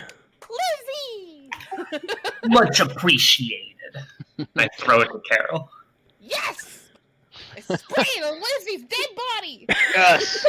Unconscious. Unconscious body! All right. Yeah, as you spray the revive on Lizzie, she blinks and groans and rolls over and gets back on all fours and kind of looks at you. But she seems slightly exhausted and a little worse for wear. She has half hit points, so was that like 17? 35 divided by 2. Yeah, 17. Yeah. So which Pokemon would you like to keep out? Lizzie's gonna take a nice little nap. Okay, she will go into course. her Pokeball. She did the best she could. Yeah, she did a good job. Hey, great work, Lizzie. Yeah. I don't think she did any damage. She hurt the Stantler. That's true. That's true. Amen. Now where's the Pikachu? Yeah, where's the Pikachu? Well, yes. And he points at this door here, and he says, through there, there is a Pikachu. We could have just done this from the start. No one had to get hurt. And I go open the door. Okay, let me remove the door for you. Carol's gonna just like pat Proper and Boo Boo Keys on the head out of respect and just walk past. 'Cause she doesn't want to be disrespectful. As you open the door, in the background we see the butler scuttling away. As you open the door, Wait, you see... you got your phone number. What if I want to rematch you? What's the butler doing? He's scuttling away. Is he watching me? No, he is running. Do I have a bag? Yeah, of course. Can I steal the Lugia and Ho-Oh busts? Yes. So, yeah, you can I would like them. shove them into your bag. Thank you for this. Wow. Thank you for this charitable gift. The boss get more than you wanted. The boss would love these. Do those count as mythical Pokemon? They are legendary. Counts for something. Where's the Pikachu? As you open the door, you see a portly man in a chef's coat who is holding a pan of some kind of like steaming vegetables, it looks like. And sitting on the table behind him, there is a small apple with eyes. And then over here, there is a what looks like a mini Snorlax, just like chomping down on like a whole loaf of bread. And the chef turns to you and he says, what are you doing in my kitchen? Get out! Get out! Hey, the butler told us a Pikachu is here. Where's the Pikachu? Nobody gotta get hurt if you cooperate. You better not be cooking the Pikachu. We're trying to take it. Yeah, that's ours. There is no Pikachu here. Please, get out before I sick fritter in the gourmand on you. I think we should just leave him alone. We know for a Should we fact you got a rare mouth. Just close the door. Let's just close the door and go somewhere else. See if it's somewhere else. You don't think he's hiding it? He's just cooking. He's just cooking. Why would a chef lie about anything? He didn't keep it in the fridge. I guess there is that other door over there.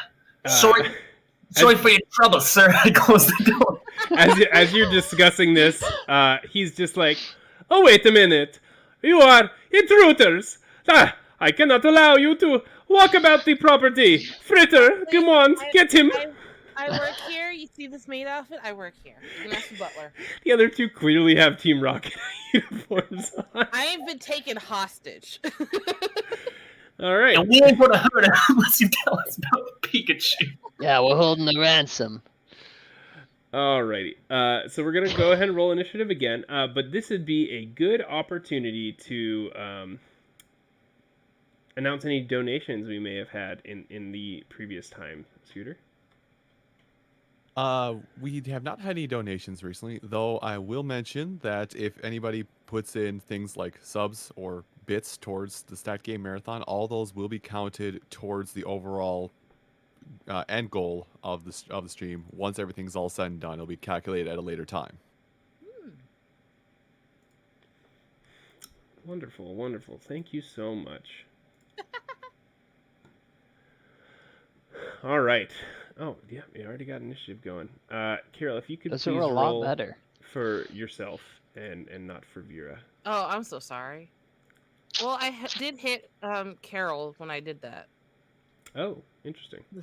Yeah. Vera just showed up. Yeah, you're right. Huh. Okay. Well. It says Carol for me. It's okay. I'll fix it. Carol? Carl? Carl! And you got a 17. Yeah. All right, Jed, you can enter your initiative. Put Lizzie over. She's sleeping. Dang, I'm rolling hot. You are. Jed, you got a 20. Okay. God, I wish we had some Pokemon music we could play. All right. That'd be good. Yeah, so as the chef is like, oh, wait a minute, you can't just walk about. You see the little apple Pokemon and the Munchlax like stand up and get into fighting positions. Glen Coco, you're first. What would you like to do? Hey, it didn't have to go this way. We're just looking for the rare Pokemon. You know anything about it? We can still let you walk away from this. Are you trying to convince him to stand down? Yes. Okay, please make a persuasion check at disadvantage as he is already hostile. Ooh, it's a 9. Can I re-roll that? You sure can. You can use one of your 4 inspiration. Yeah, Oh let's my god. do it. You know what? Let's use one more. All right, I know what I'm doing. All right, so that was 2 inspirations used. You got one left. We gotta save those for later. So he says, you told him to just let you go and nobody gets hurt, or to you're just. Well, what were you trying to convince him of again? Sorry. If you tell us where the Pikachu is, nobody's gotta get hurt. There is no Pikachu here. You are We know- sadly misinformed. We know for a fact you got a rare mon here, and I just gotta know where it is.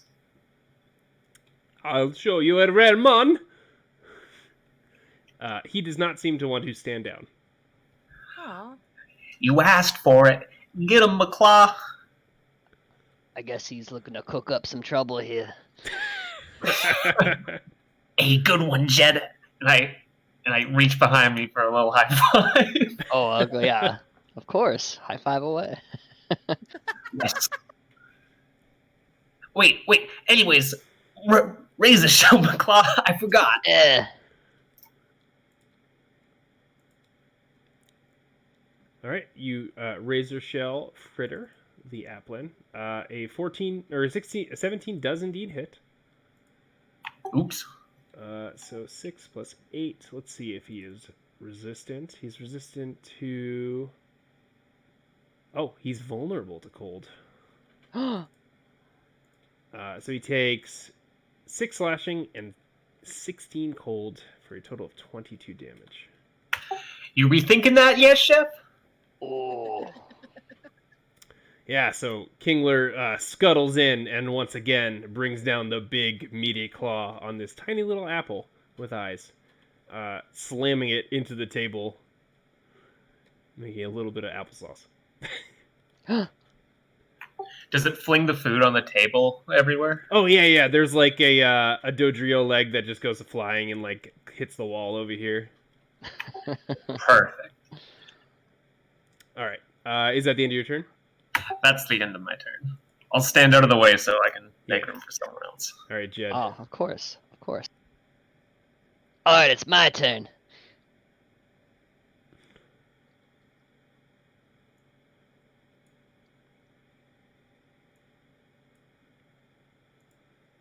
The sire is going to, Jed's going to stand out of the way and says, "Wash him away, sire."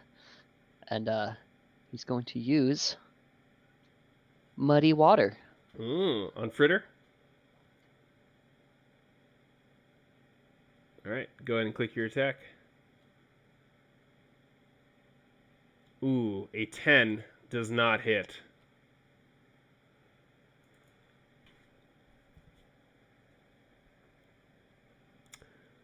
So as the sire ambles into the room, he shoots out a swampy breath of water that Fritter easily dodges by just jumping into the air over the water. Well, do that again next time. And you're going down, chef. Alrighty. Do you want to do a trainer action, or is it the end of your turn? Could you refresh me what trainer actions we have? So you can use an item. You can use a skill. And I believe that is it. Or any like other thing that you might think of, like Glen Coco looking at that tapestry or stuff like that. Okay, I think petty taunts will suffice for now. Okay, yeah. Alrighty. Carol. I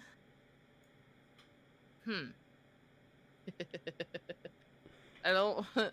How cramped is this space? Hold on, let me see it. I think it's earthquake time. Yeah, but it's gonna be Dragon Pulse Earthquake. Can I use starting from the Munchlax, the baby Snorlax? Use Draco Meteor. Oh yeah. So the only person who has to. Oh wait, no, fuck, the claw's there. Sorry, I just want you to realize that Draco Meteor is a 20-foot radius circle. Yeah. I'm aware. All targets in the air. McClaw's not scared of nothing. Do what you gotta do. So everything.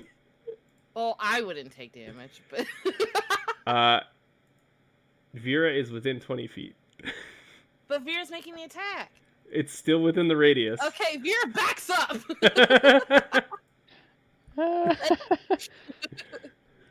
And, oh. Wait, are we taking Pokemon or are we trashing the house? Well, Apparently trashing the house. okay, Vera, just back up into an actual space that's not like. There you go. Okay. Yeah, she's gonna use Draco Meteor. All right, if you could please click Draco Meteor for me. I didn't mean to roll it. There it is. Alrighty, I need everyone to make a dexterity saving throw. I will make Fritters fail, and the Gourmand also a fail. Quagsire failed. Ooh, Kingler succeeded. Ooh. All right. Nice goal, McClaw. And I flex at him and he flexes back. Yeah, of course.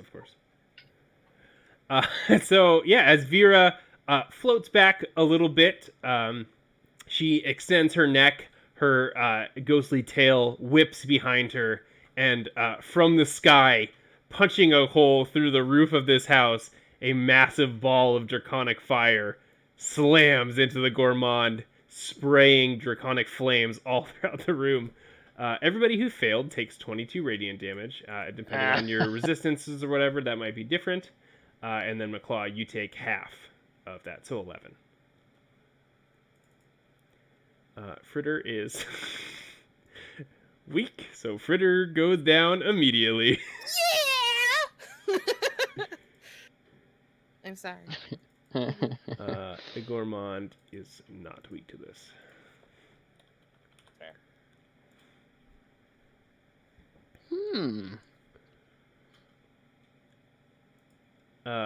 Is McClaw resistant or anything like that? Nope, neutral damage. All right. Wow. Yeah, so as the flames clear, we see Chef Carl huddling under one of the cookie benches, holding a big pot to block the flames, as Fritter lies in a burning heap on the table, and the gourmand is like scorched, and the smile on his face has now become a snarl. If you can't handle the heat, get out of the kitchen. A good one. Yeah, so there is now a flaming hole in the roof of the house. There there are flames all over the kitchen. Oh no. Is that the You're end of your gonna turn? Mira, for a bonus action, is going to use Dragon Dance. Okay. Let's- Go ahead Let's and wrap click this it up so we for can me. put out the fire. All right. Because Draco Mio gave me disadvantage, so now it's Yep. neutral again. Yep. Just be aware you can only use that once per day. Yes, I won't. Okay. Yeah. So after blowing a hole in the roof of the house and burning everything within sight, Vera does a little victory dance that gives her advantage on all attack rolls for the next minute. All right. Well, that went well. Chef Carl's turn. Fritter does nothing, so we will never see what Fritter could do. Poor Fritter. The gourmand, though.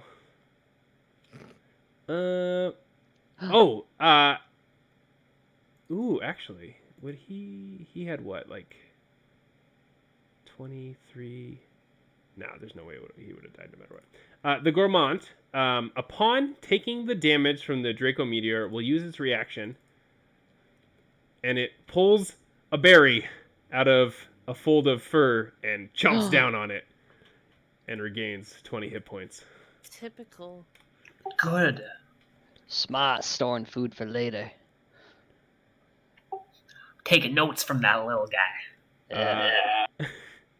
And then, as what do I want to do here?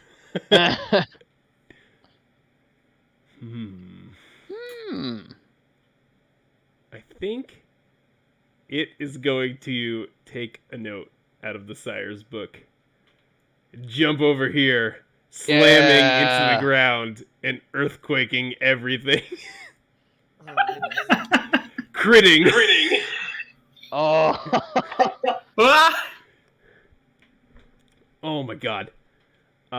So all of you take god dang. 37 force damage.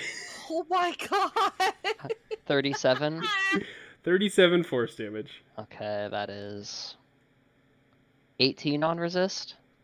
Yes, 18 on the resist.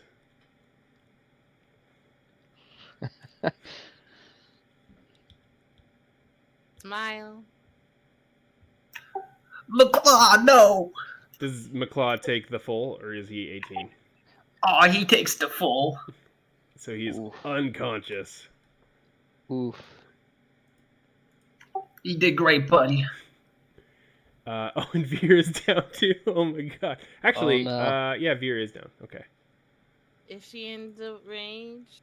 Wait. 15. Let me look at her stats real quick. 15 feet. Unless you have levitate or levitate's equivalent? It doesn't look like it. One sec. Let me just check. I don't know. Earthquake. Yeah. Okay. Yeah, it's just force damage. Yep, Veer is down. Yeah. Hmm. All right. Well, as the gourmand unleashes its earthquake attack, clearing the field of most of the combatants. The chef will be like, that's a good boy. Use that weight. And he will back up.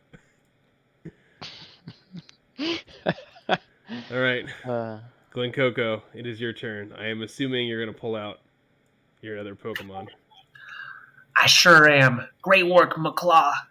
Take you back and throw out Marcross. All right, there we go. Place him where you would like. Yeah.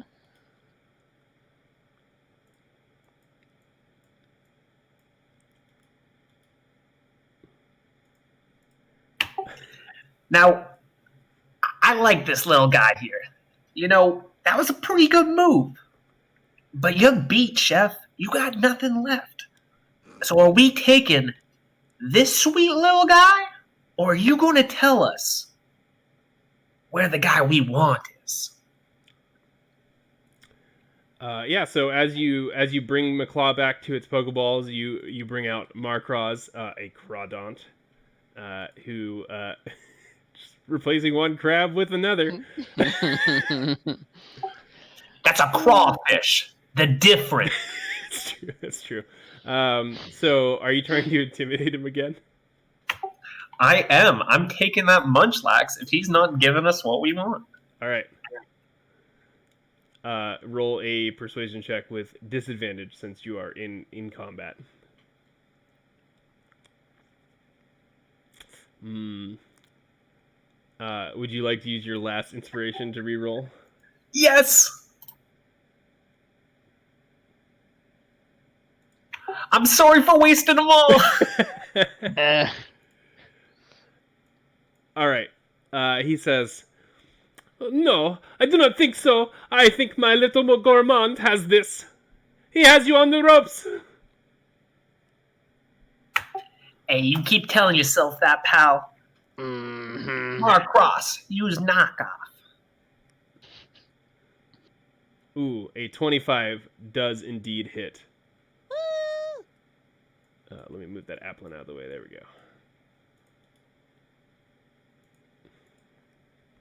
go. Click. Yeah, there you go. Alrighty.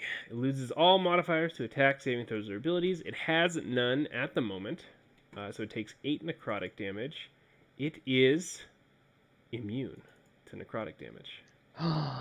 So as Marcross slams its big claw into Munchlax, it is absorbed by the thick fat surrounding its body. Oh, I really like this little guy. Yeah, so necrotic is ghost and dark. So Well, that guy's pretty tough. Not bad, not bad. all right. Is that the end of your turn? Do you have a bonus action or anything?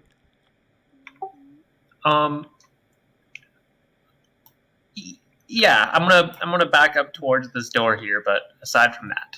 Okay. All right, Jed. Oh.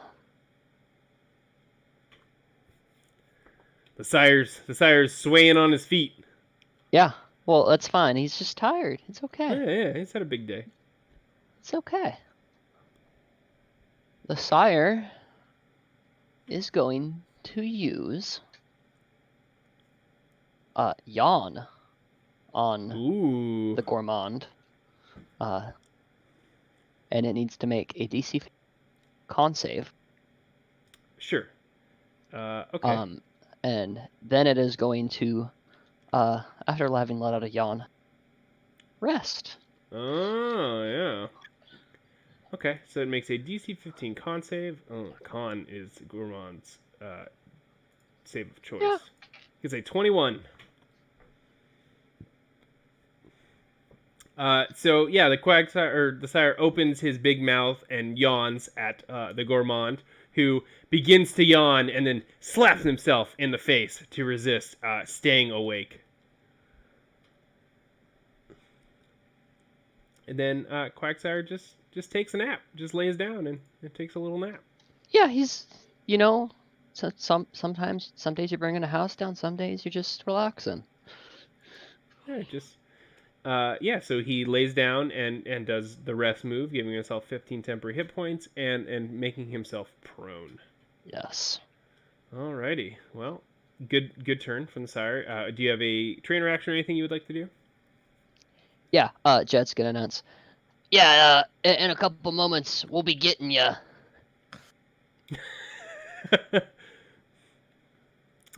Yeah, the gourmand will just beat its belly intimidatingly, I guess. All Not right. yet. Carol. I'm gonna pull out. Gonna pull out the rest of the jerky I have. Uh-huh. It'll be like, if you leave us alone, I'll give you the rest of this jerky to the Ooh. girl. Ooh, clever. Yeah, go ahead and make a Pokemon handling check.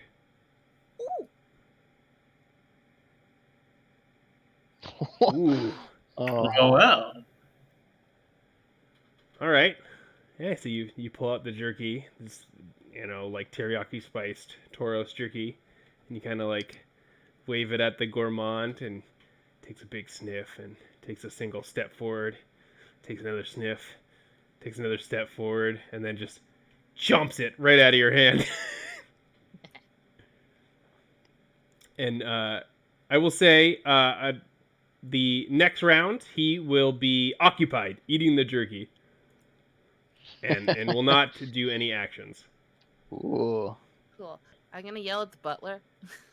You got any more revives? The butler has left the building. Okay, I'm gonna yell at the chef. You got any revives? Smile. Asking for a friend. Would you like to pull out Lizzie? Yeah, I would. All right, there you go. Hi, Lizzie. You can put her where you like.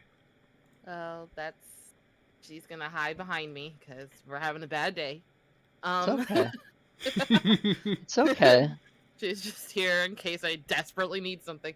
I'm just gonna shout, "Does anybody have a potion?" And that's it. That's our turn.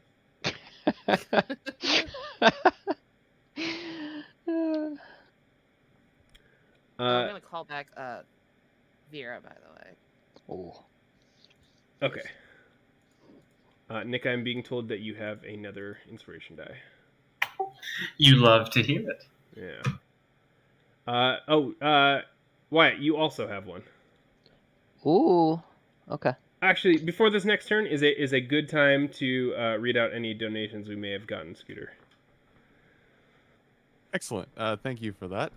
Just one quick donation, $10 donation from the Sire. Hey, great The one. Sire. Yeah, and the Sire says it's time for Earthquake, and this was the donation that gives Wyatt an additional inspiration die. Heck yeah. Thank you. Very, very good. The Sire That's all will I use got. it responsibly. Well, thank you so much, the Sire. All right. Carol is at the end of your turn. Lizzie's gonna move like a little further back. She's gonna try to so that if there Get is out an of earthquake she range. does Uh. not range. You can see the Sire getting ready to do another earthquake. You might want to step 5 more feet back.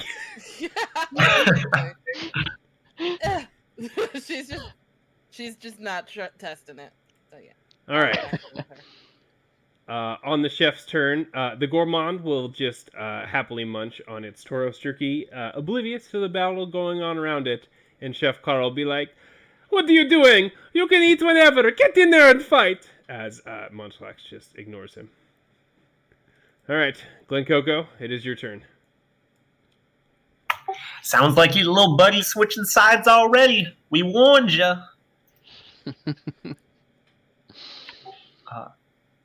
Marcross, use Crab Hammer. Second verse, same as the first. A 20 definitely hits. I don't believe... Yeah, it's not a crit.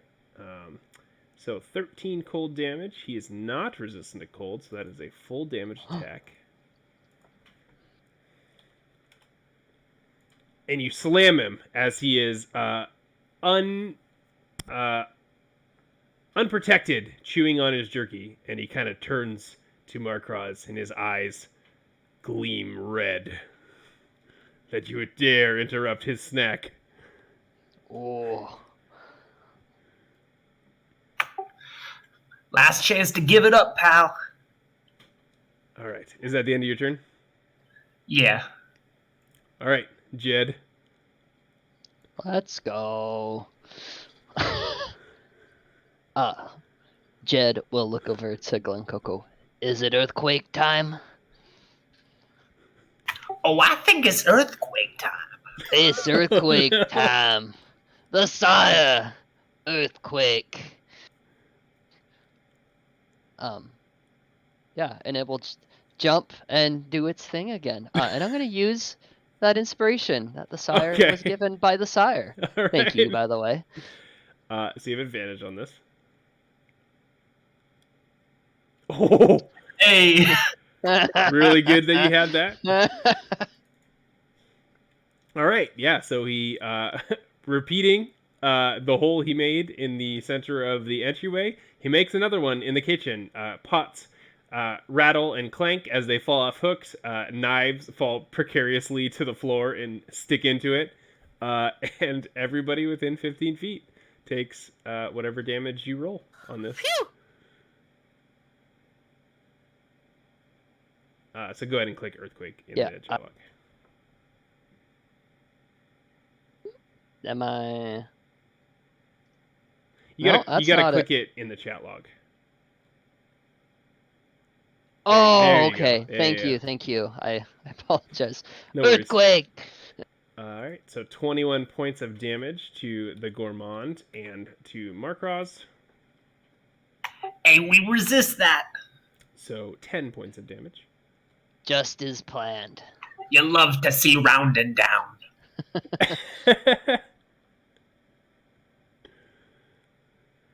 And that'll be it. Alrighty. Okay, that's the end of your turn. Carol. Hey. Lizzie has avoided this earthquake. She did Yes. it.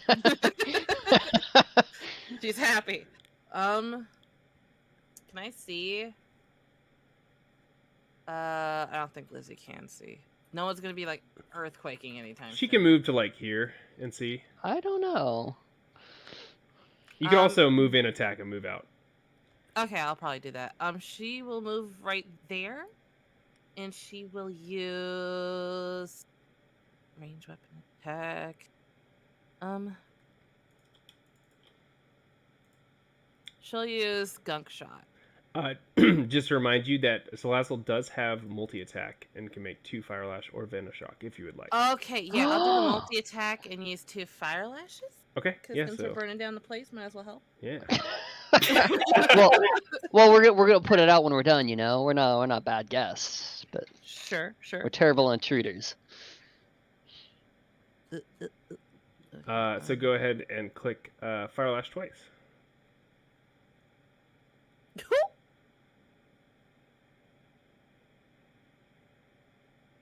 Oh. Oh. Oh, yeah. Your first misses, but your second is a crit. Oh, shucks. She does 1d8 plus 4 fire damage. Yeah, just click on Fire Lash in the chat log and it'll roll the damage Oh, for you. right. You're right. 15 fire damage. That is enough to take down the Gourmand. We did something. So as Lizzie rejoins the fray and scuttles or skitters into the kitchen, she unleashes a fiery lash from her tail. The first one missing the Gourmand as he ducks under it, but the second one catching him right across the face. And as we get a slow motion pan of him going as he falls to the ground unconscious. Is there any jerky left over? There is a single piece of jerky that he had. It was in his mouth and it fell out. It's a little damp and soggy. Oh, I'll go pick that up.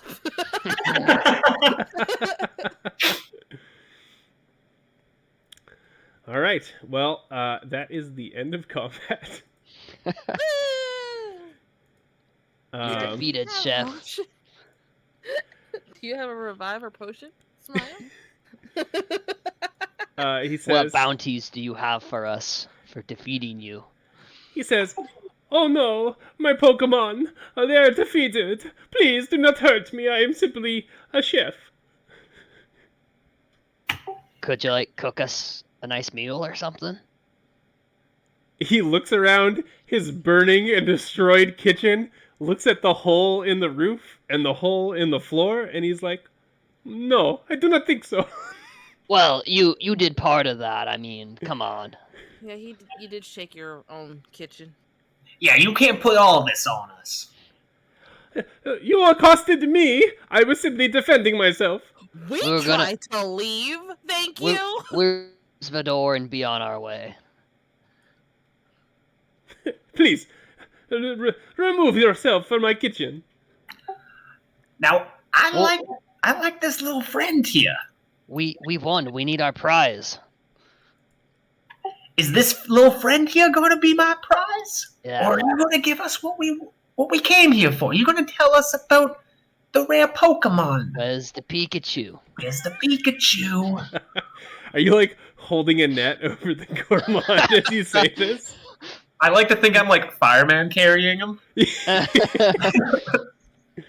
Like holding him by the scruff. Oh, yeah. Roll a persuasion check. Can I use my inspiration for advantage? Oh, you sure can. Come on! Oh, He says, "Oh, please do not hurt him any more than you have. Please let him go. Do not take my beautiful Gourmand." We just want what our boss wants.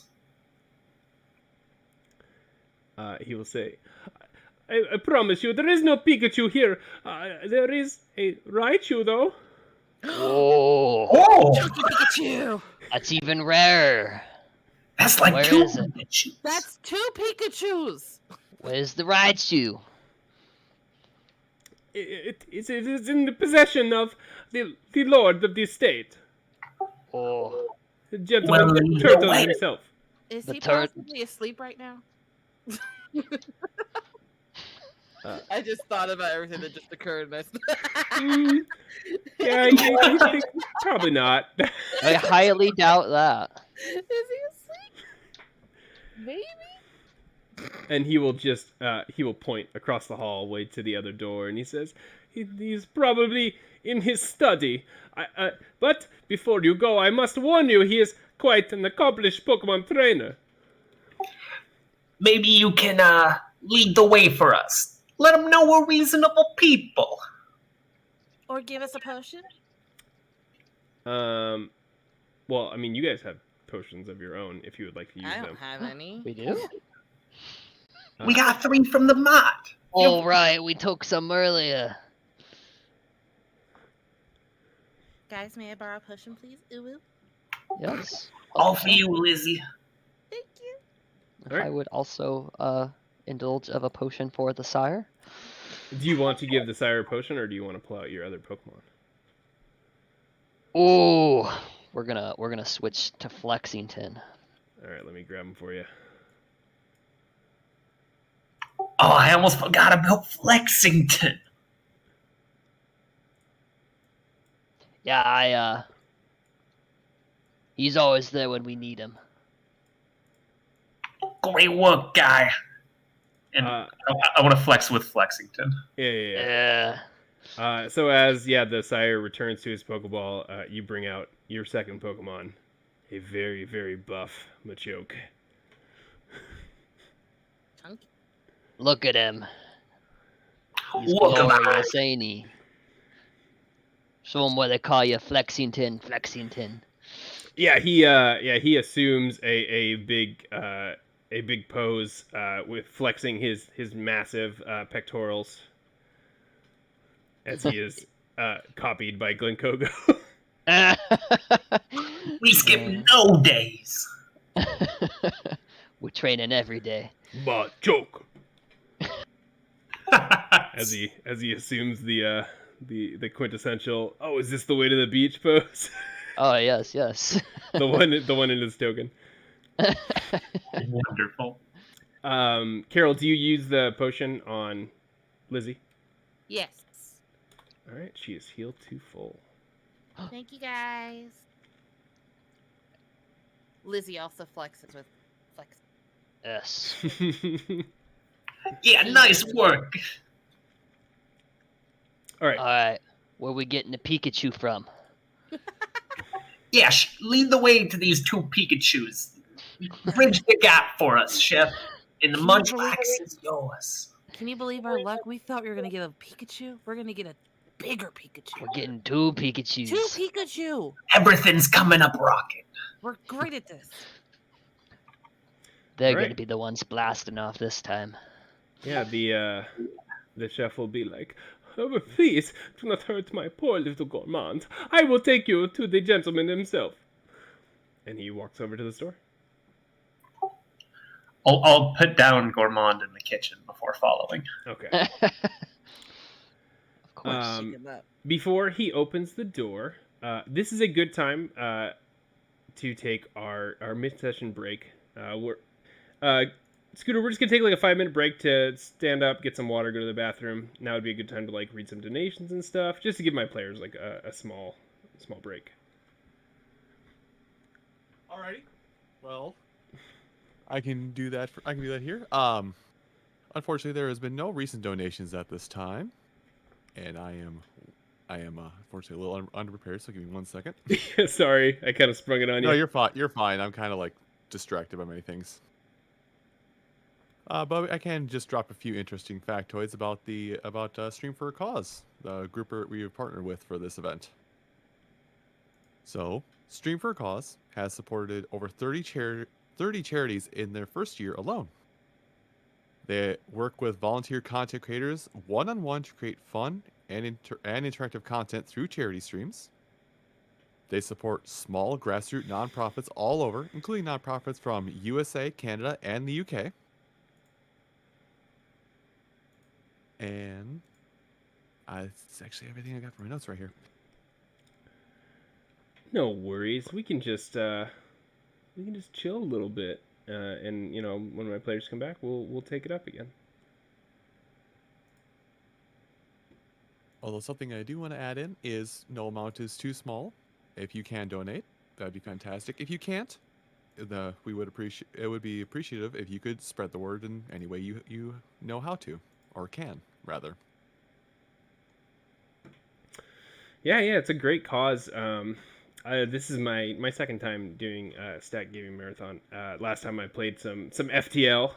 Some of you people that were here last time remember that. It was a very fun little session. And I'm not a big streamer or anything, but I love doing things for charity, and this is a great cause, and it lets me do one of the things that I love the most, and that is play some Dungeons and Dragons.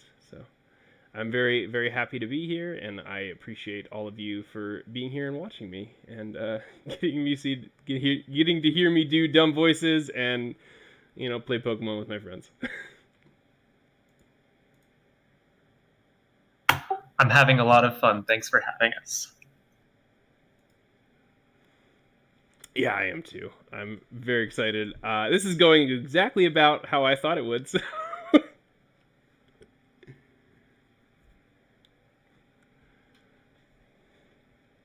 All right, I think we're just waiting on Rinslet to get back, and then we'll jump back into the action.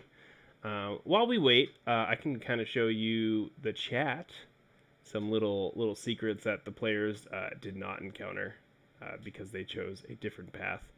But if they had gone in the garden, they would have fought this little boy here and this little boy here.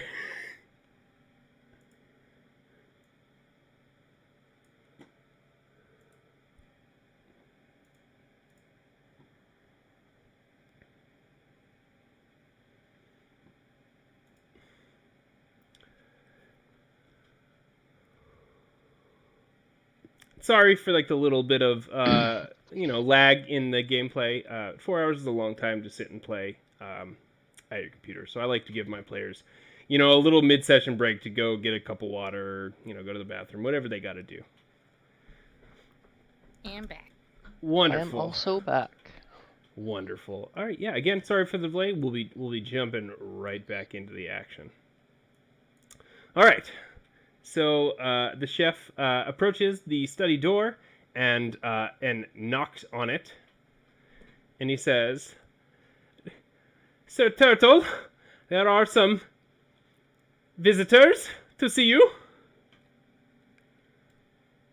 And you hear a voice from inside say, "Yes, send them in." And he will open the door and reveal the study. And the vanguard of Pokemon elate against you. Oh goodness.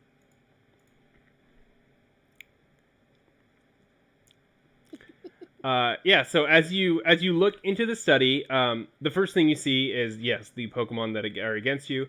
There is a Ninetales that is in attack stance, much like this picture.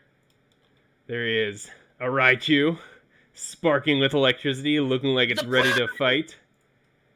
And then 2 floating blades. Standing behind them, you see this distinguished old dapper gentleman. He has a cane, and he is carrying he's holding in his hand a Pokeball you've never seen before. It is red, and it is kind of smaller in the middle, like it concaves in the middle, and it has like a black border around the middle, and it looks very fancy. And he says, as the chef scuttles away back to his kitchen. And he says, well now, it seems that you have broken into my house, assaulted my servants, and damaged my property. Now what, may pray tell, do you have to say for yourself? We're here for the Pikachu. The boss sends his regards.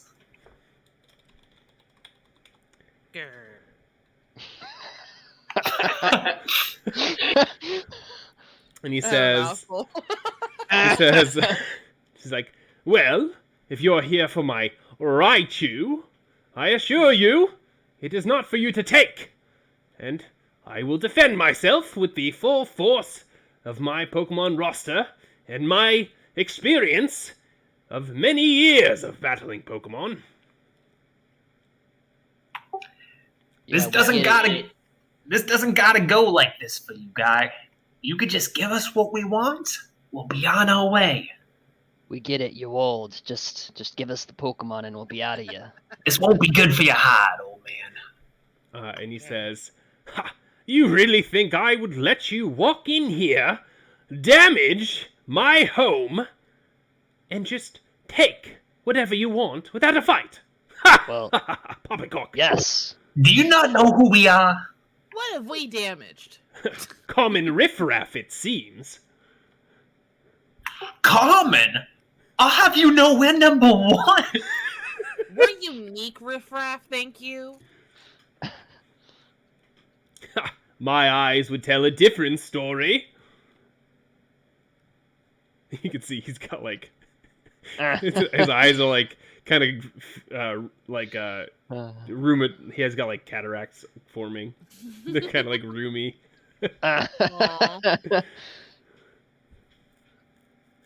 Do you even know how many of us there are here? Can you see us? Well, there's at least 2 of you, judging from the voices. No, there's 8. You're surrounded. Well, I guess I'll go down fighting then. We got more outside. We have a whale lord. Yeah, Wait, we got a Waylo? We will drop him on your house. Oh. don't make us do it. Okay. Go ahead and roll a persuasion check, please, Carol. Oh no. Oh. Yes. He says, well, Lord, is it? Well, that would do quite a bit of damage to the house. Level what is remaining. Well, in that case, we should take this outside. I think we'll take this outside with your Pikachu. You don't need to come.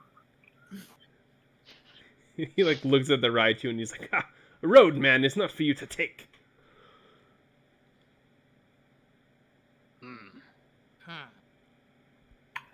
Sounds like you don't like your house very much, old man. All right, fellas, drop the whale lord. All right, you yell that out. Nothing happens. No, you want to wait? All right, you got. They told me to shake you down a little bit more. They just threw it too high. It's coming. Yeah, he you just should see the cannon it gets shot from. it's a catapult. Any second now. He looks around, kind of waits, taps his cane on the floor a little bit. He's like, well, it seems they must have missed. Pick up the whale lord again. Drop him. Last chance. This old man does not seem to be ready to stand down. Are we just gonna battle him? Yeah. All right, let's rough him up. I mean, I kind of feel bad beating up an old guy, but He did this boss to says, himself. Okay, how about this? You give us the tiny Pokeball and that door knocker, and all 20 of us will leave.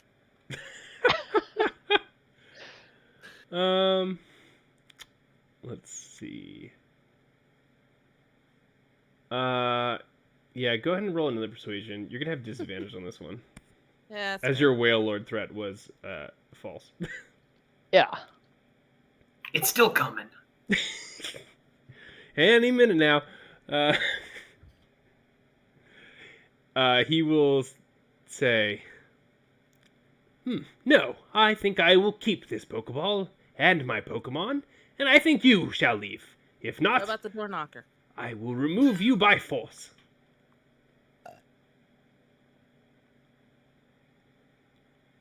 And he's Aw. like, he like points at the swords and he says, Lieutenant, remove them. And I would like you all to once again roll initiative. Ooh. That's All right. Ooh, not great. We seem to be on the same page with our initiatives here. It's okay. The old man is too. Jed, you got a He's 4. one of us. One of us. Am One I of the us. imposter? Alrighty. 23. Yeah, Carol, you see the Doublade getting ready to charge you. Lizzie, my love, would you please use a multi-attack using Fire Lash? Please. Yeah, of course. Go ahead and roll your attacks. Hey. And this is on the Doublade? Yes. Alright. The 15 misses, the 24 hits. Cool. For 10 fire damage, it is, of course, weak to fire, so it takes 20. Woo! Yeah, so Lizzie lashes out with its fiery tail, missing once, and then slamming into the steel blades, doing double damage to them as they are steel type. Oh. All right. Would you like to do any trainer actions? Do you want to move, anything like that? Stay back. You never know when the ground's gonna shake again. Someone's gonna earthquake. Stay back. Move back if you have to. Yeah, that's it. You guys got this. Woo! All right, Jed. Jed is gonna step aside so that. Can I get control of Flexington, please? Oh, sorry. Let me give you that real quick. Dun, dun, dun. You should have it already. Try that. Does it work now? No. Confusing. Let's just do all players. Oh.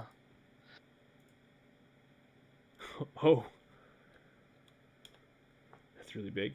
You can't move this one right here? I got there it. you I go. got it. Okay. That was a massive flexing. Flexington is gonna prepare a flex and end it with the beaches that way into the height.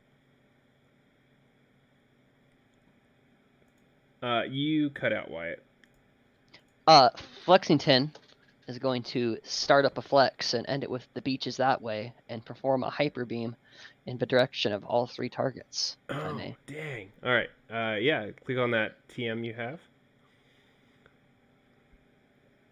That you stole from the Shuck and Truck gas station. Yes. That's going to be 10d10 piercing. God, look at my writing. Can't not use action. Cool. Good job, Jared. All right, yeah. So Flexington crushes the TM in its hand and unleashes a massive hyper beam. Oh, actually, I can do like a cool. Let's do. Oh, come on, yes. Oh yeah. Yeah. Hyper beam in that direction. Slamming into the 3 of these for 63 piercing damage. Dang. Give us the Pikachu. So. It didn't have to be like this, old man. Oh, dang, that's a lot of damage. Yeah, I didn't realize that until now. Yeah, that's quite a lot of damage. Yeah. So as the hyper beam flashes out, the Doublade is unaffected, as it is a ghost type. It just pops out of existence for a second as the beam passes through. But the Raichu and the Ninetales are instantly KO'd. Oh. Nice work, Flexington. Yeah, and as the beam subsides, Flexington wheezes and bends over double, and it seems he's out of commission for a little bit. Well done. Take a breather. All right. Turn. Do you have a chain reaction or anything you would like to do? No. Okay, Glen Coco.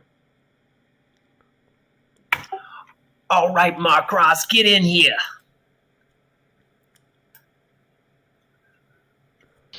Finish him off with Crab Hammer. Just dunk. Claw Hammer. A 19 does indeed hit.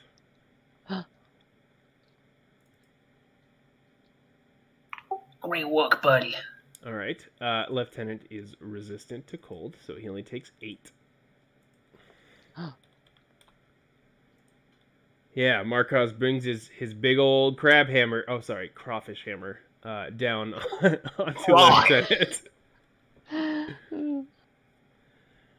Yes, for those who are questioning the TM hyper beam, before this mission, the team raided a Pokemon truck stop and found the last TM on the shelf, which was a Hyper Beam TM.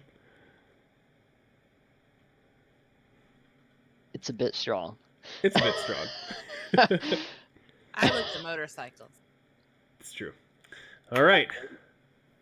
The only other things we got from that were 1 potion and 1 X defense. That's where we got the other potion. Well,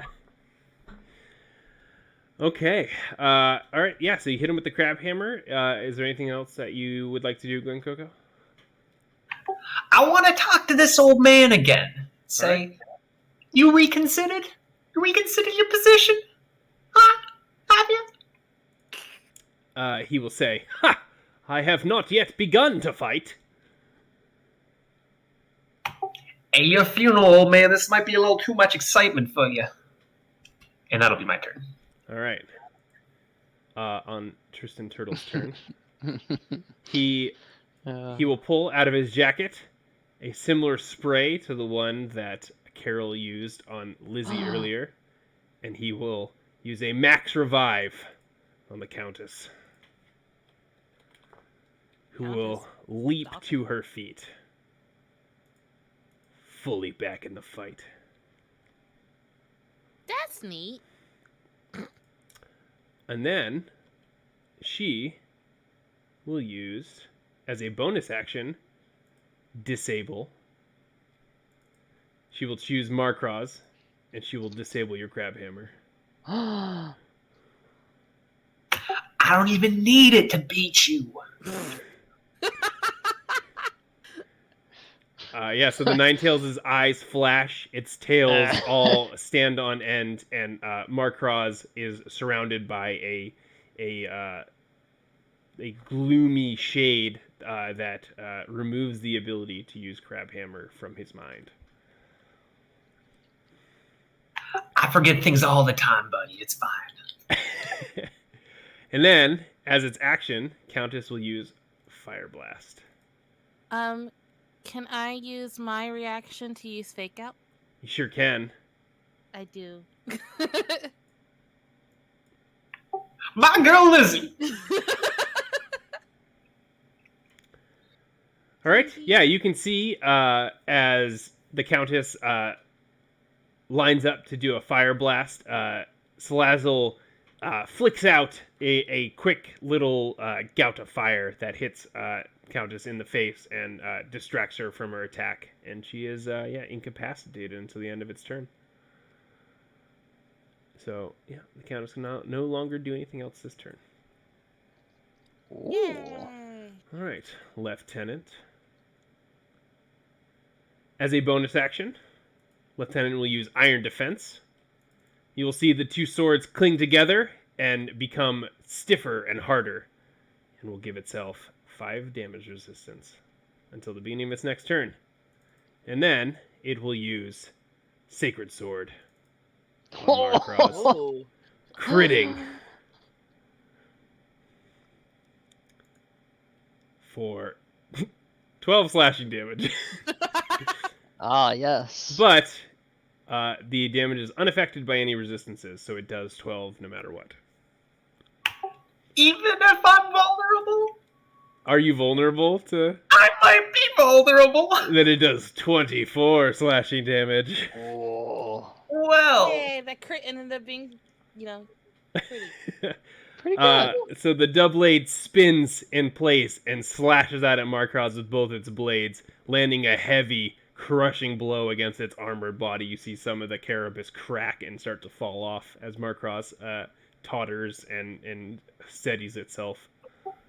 jeez, buddy. And Tristan Turtle says, "Ha! Take that!" Carol, it is your turn. Hey.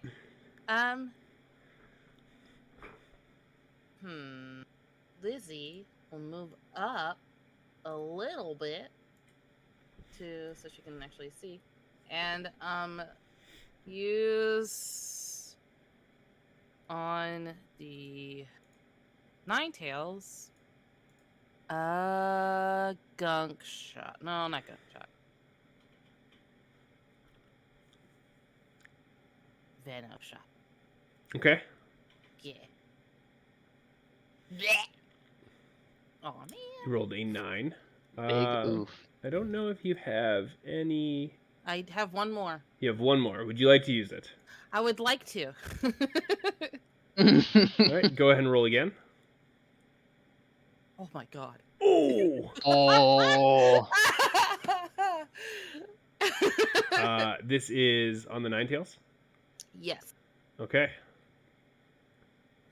Go ahead and roll damage. 9 + 3.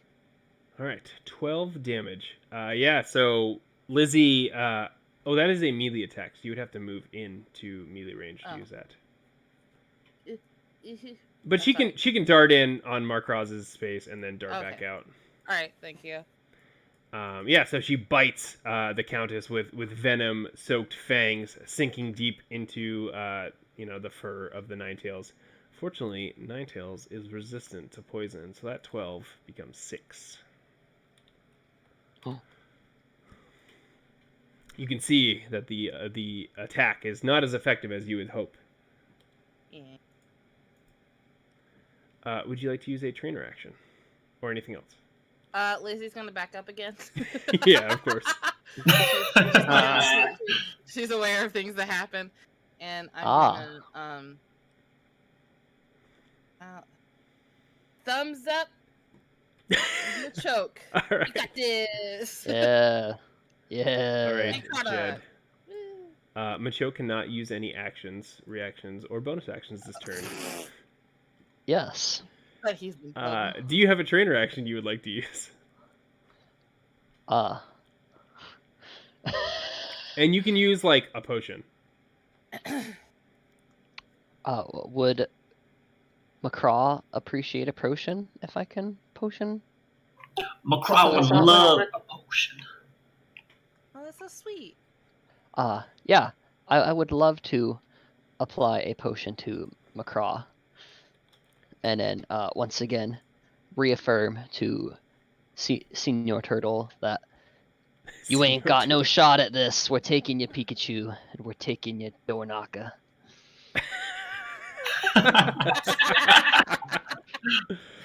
I love that you guys have just completely forgotten what you came here for.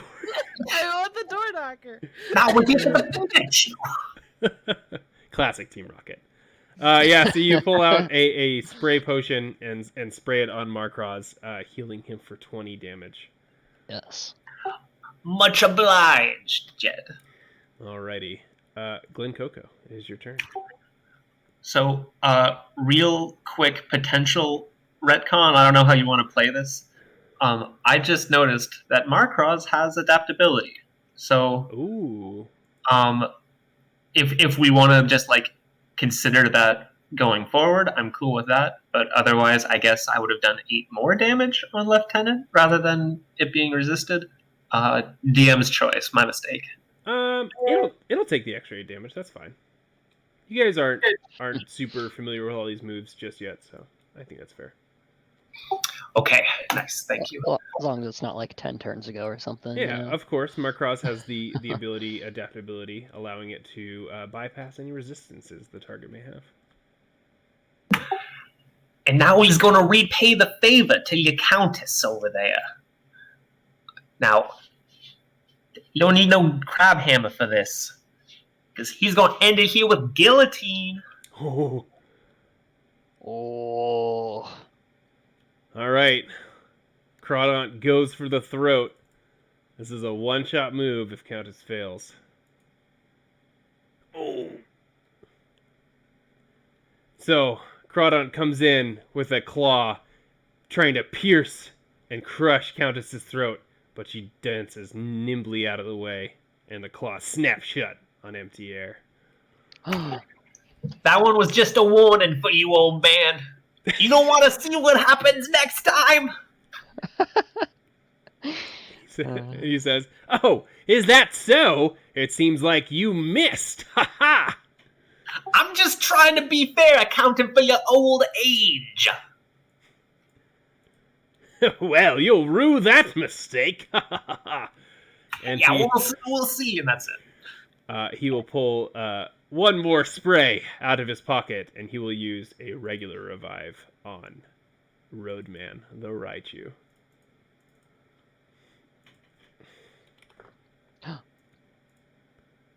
Who will leap back into action. Alrighty. So, he's got his whole team up now. What's he gonna do? There's some synergy here. Raichu first is going to use a double team. He will be surrounded by electric energy, which will create illusory doubles and give himself +3 to AC. And then he will try 2 Thunder Shocks on Markraz. Boom and boom. 18 and 12. Can I use my dice on these? Yeah, you can make me reroll. Sure. Yeah, I've been informed I have one more die. So can I reroll that first one? Sure. Yeah, I'll reroll it. That's fair. 22. Oh. All right. It'd be funny if you rerolled into a crit. Yeah, I was worried. All right. So Thundershock does 14 lightning damage to Markraz.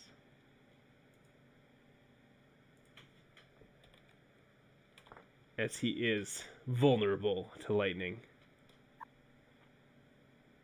You can take it, buddy.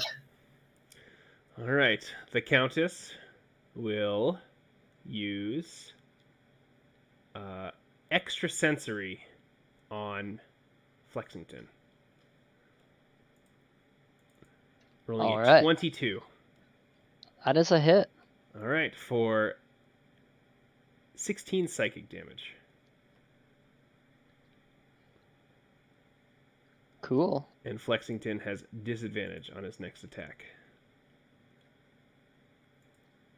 We'll just mark Affirmative. that with a little red dot there. And then Countess is going to try and pull out. Markraz, you can make an attack of opportunity if you would like.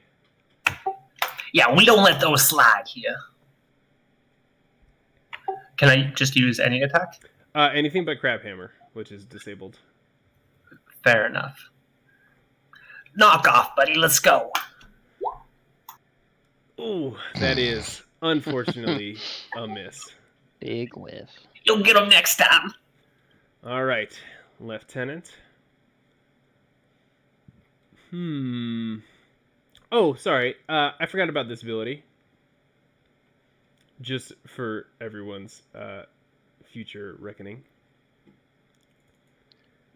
Lieutenant will move past Markraz, who he doesn't consider a threat, and will attack Flexington. Let's go. With Sacred Sword. For a 12. Oh, sorry. A 24. It has advantage. That is a hit. All right. For 11 slashing damage. Hey, does my knockoff hit that Ninetales? No, the knockoff missed. Sorry.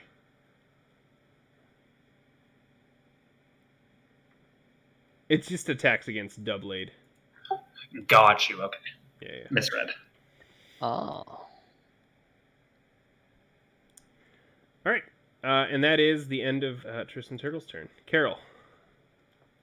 Lizzie's gonna see one of her buddies getting attacked, and she's gonna use another multi-attack Fire Lash against Doublade.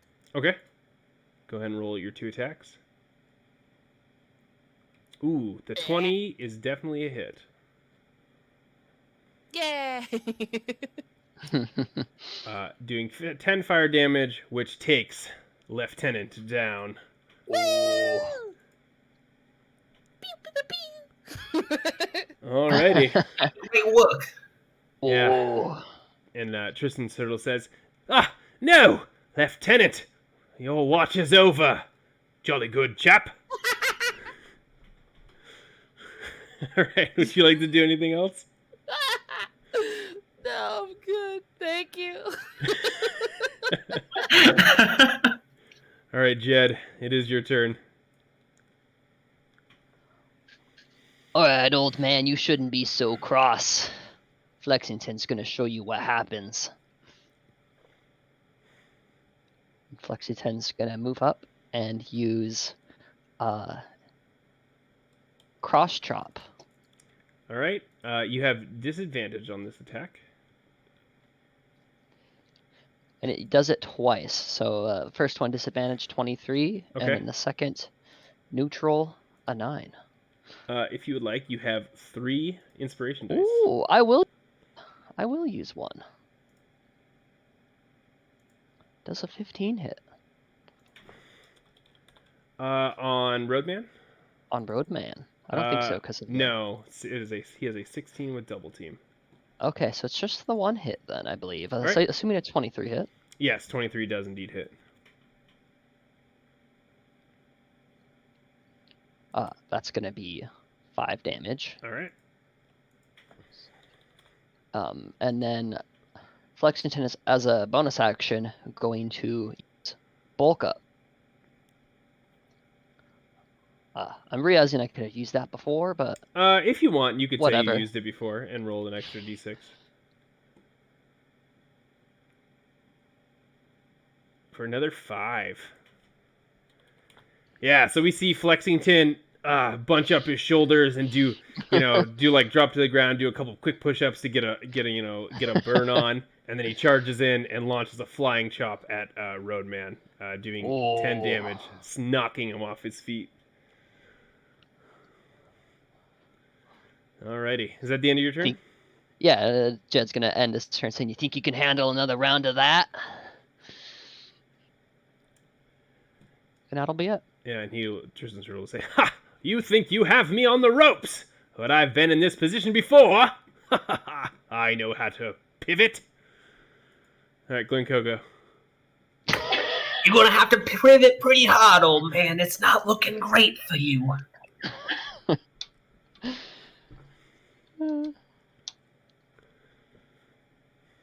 Just gotta say, I love the bad trash talking. It is so good. It's a lot of fun. It's so much fun. All right, Marcross, put everything into this one. We're gonna try one more time. One more time. End this. All right, going for the guillotine. On the Ninetales. Yep. Oh! I am going to use one of my inspiration dice Ooh. I forgot. to re-roll that. 18. The save. So it looks like Marcross has Ninetales by the throat, but as he squeezes his claws, all he gets is a few wisps of fur as Countess pulls back and out of his grasp. We're getting closer. And Tristan Turtle says, "Ha! You have underestimated the spryness of my Pokemon. An amateur move." And Countess will use Extrasensory again on Flexington for a 23. That hits. Doing 22 psychic damage. And he is out. Lexington is all out. Alrighty. Oh no, Flexington! Okay, and then Roadman is going to try and do 2 quick attacks at Marcross. You ain't got the guts. 11 and 17. You got some guts. Does the second one hit? The second one. All right. For 10 slashing damage. Wow, that's max damage. Ooh. Are you resistant to slashing? Oh. Oh no. Oh no. Oh no! I'm Uh-oh. Marcross goes down. Buddy, no. He says, "Ha! You see that? A 2 for 1. You might as well turn and run now, villains!" We ain't done yet, old man. All right. Carol. As a note, because I was just reading, Lizzie's has the corrosion ability, which means that poison damage is bypasses resistance and immunity to it. Oh, yeah. Sorry, that is my fault. No, It's all it's my good. fault too. I should have read it because that's my responsibility to keep up with. I just read it. We will remember that going forward. Yeah, I'm gonna use Gunk Shot on the Ninetales. All right, go ahead and roll it. Yay! Thank you for this. Ooh. I believe you are out of inspiration dice. I am. That is quite unfortunate. Yeah. All right. Do you have a trainer action you would like to do? I think you guys have one more potion, if I'm counting correctly. Can I use Yeah. a potion on one of my comrades' Pokemon? Unfortunately, they are fainted, and you do not have a Oh. revive. The Well, sire Lizzie's will be coming fine. out momentarily. So, yeah, then I'll just you You can give it to Jed. Okay, I'll do that. And can I Lizzie as a bonus action will use Venom Drench Okay. on Ninetales. So she has to Alrighty. make a dex save. And I'm gonna click it for meme purpose. All right. So DC 16. Mm-hmm. Ooh, Hey. fails. Fails miserably. Ooh. So, yes, Lizzie unleashes a torrent of acidic bile that drenches the Countess in like purple sizzling liquid, and she has now poisoned and is vulnerable to poison. Yay! Ooh. Lizzie Bell. Alrighty, Jed. All right, the sire. It's time for you to get right back into it. Do you want to use a potion on him? I am going to use the potion. That is 20 hit points, I believe. Yep. The sire is going to advantage check. Do I have any remaining? Oh yeah, you have 2. Oh wow, I've been swimming in MGs. I will earthquake with advantage. Let me make sure. 1, 2, 3. Okay. Lizzie looks like she's out of the the earthquake zone this time. So yeah, earthquake. Alrighty. Okay. Okay, yeah. Go ahead and roll that damage. That is why Lizzie is far away from the fucking 34 force damage. Mmm. And with one devastating blow, the sire returns to battle dominantly, crushing all Pokemon before him, knocking out, They don't call him the sire for nothing. Who's the real sire of this house? instantly KOing the rest of Tristan Turtle's team. Now give us your Pikachu and your door knocker. And you know that little ball that you're holding, I guess. Alrighty. Before we reveal what happens after this fight, now is a great time to read some donations. I know we got quite a few, and I'm sorry it's been a little bit. I got caught up in the fight. Nope, it's perfectly understandable. I've done D&D in the past, so I know when you get going on a fight, if you break trend, you lose what you were thinking of. Anyway, so this one was from a while ago. We got another $10 donation from Pigeon, which was for another role that Sunshine has used, but it was a last chance in. I can't think of the word right now. The reroll action, basically. Advantage. And inspiration, that's the word. Yes. And then we have Telrindus, who has donated $50. Thank you so much. And they have their comment is 5 $10 donations. That counts, right? All to the dealer. Oh my god. And we've interpreted that as all to the DM. Well, that is very, very nice of you, and I greatly appreciate it. Unfortunately, all my Pokemon are dead. So, I will distribute 3 of those to my players Me. and keep 2 for myself. Ooh. Thanks so much. And Yes, I'm gonna thank you. go back on silent again. Yes, thank you so much for those donations. We really appreciate it, and I hope that the small influence you get on this game is entertaining for you as well. Hey, I rolled a nat 20 thanks to inspiration. That's so- true. Yeah, I mean, this earthquake's out to all of you guys out there. You guys are awesome. You guys killed my Lizzie once. Thank you. This is the people's champion. All right.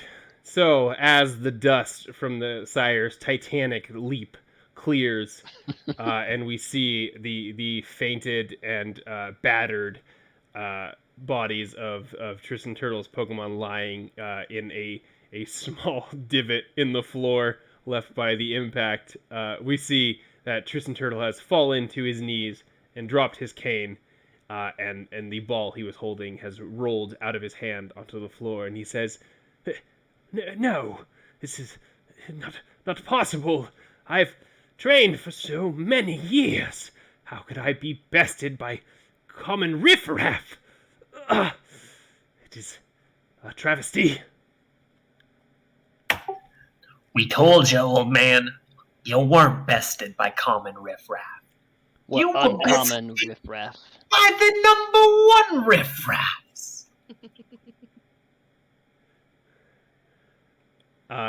He just kind of ignores you, and he's like monologuing, and he's just like, "All my years of training wasted, ended in a single blow by that." And he like points at Quagsire, who's like has his tongue sticking out, much like he does in the picture. I love Quagsire so much. I'm so happy. By that doofus.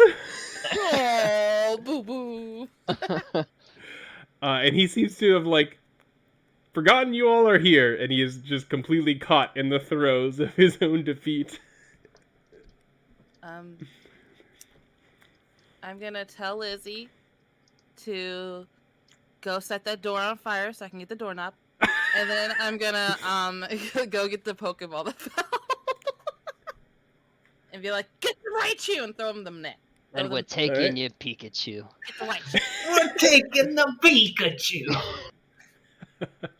You have accomplished a feat no Team Rocket member has ever done before. You have captured a Pikachu. We didn't even get a Technically. Pikachu. We got a Raichu. What? Where do we go now? I don't think we ever got this far. The spa.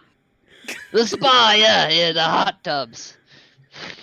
We're gonna Lizzie, rescue set the door our on fire. I need the doorknob.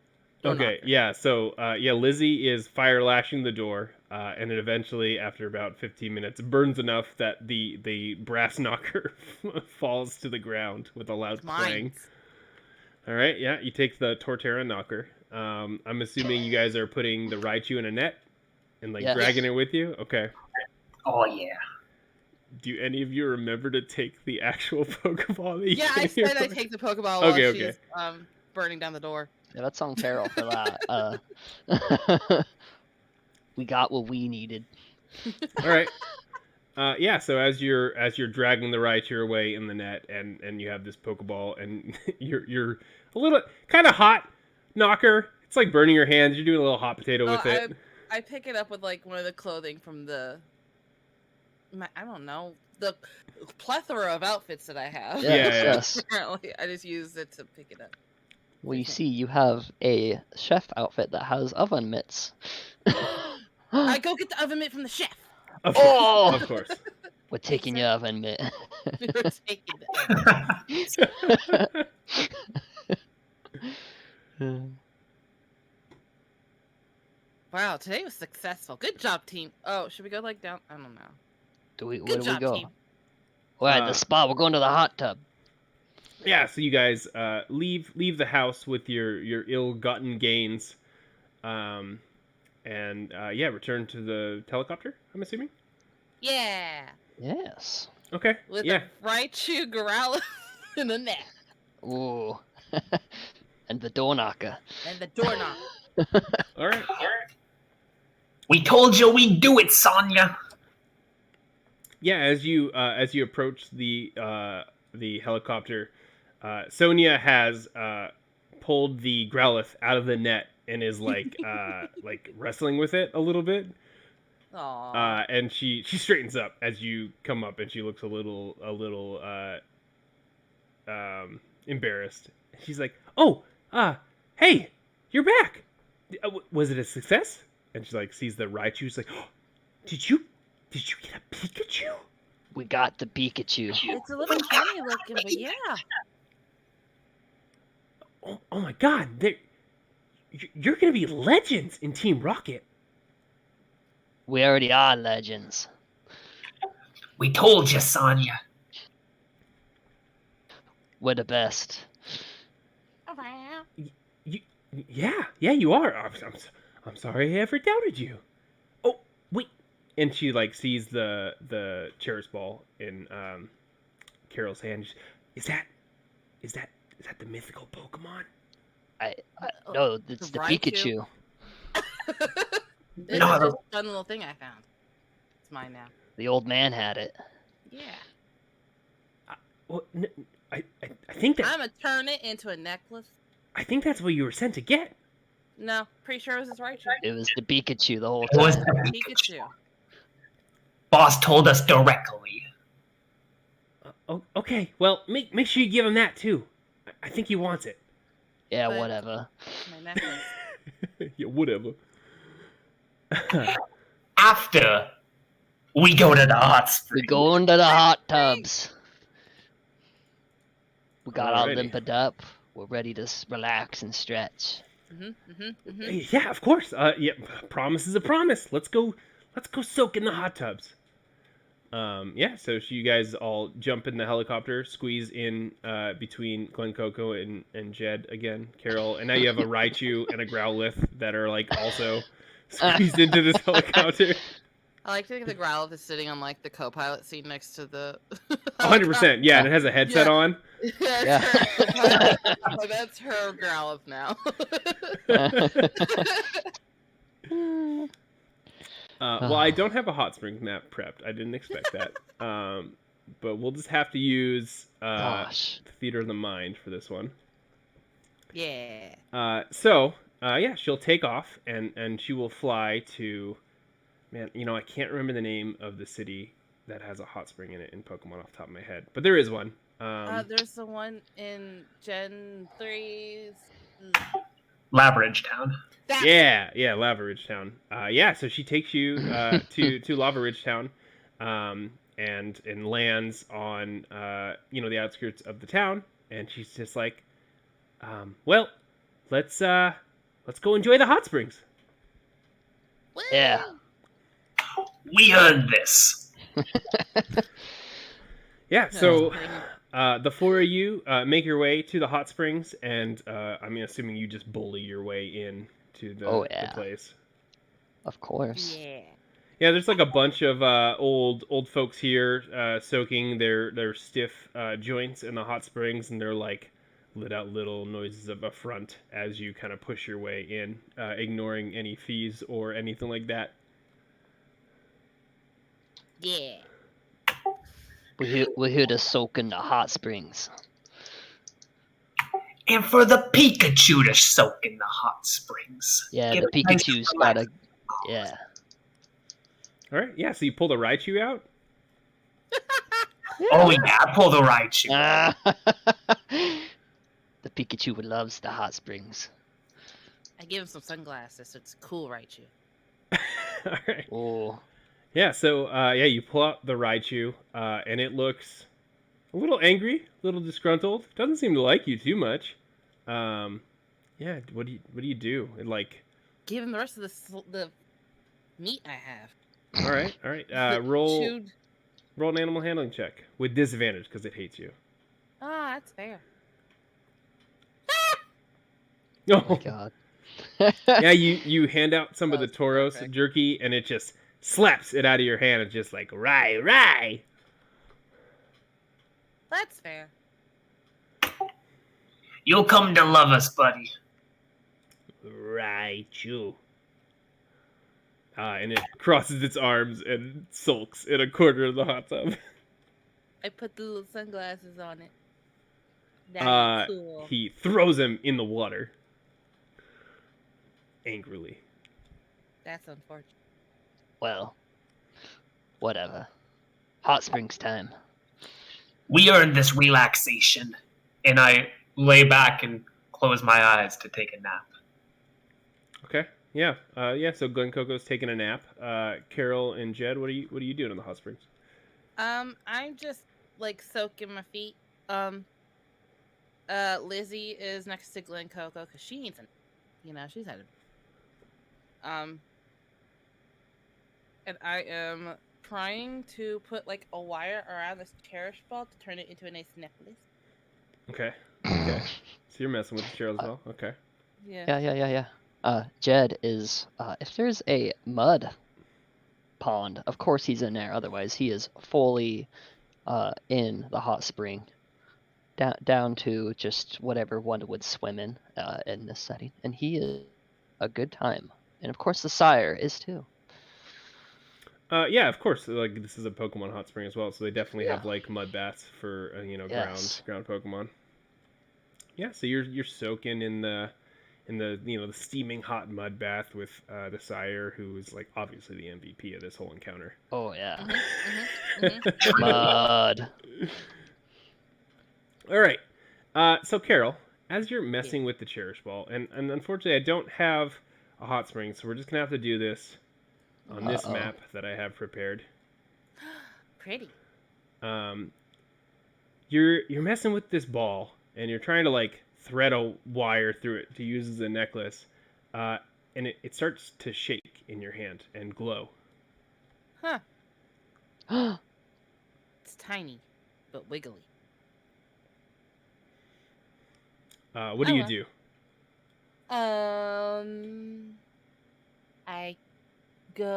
I pick, bring it up to my ear, and I go like I'm talking into a phone. Does Team Rocket know how Anybody Pokeballs in work? there?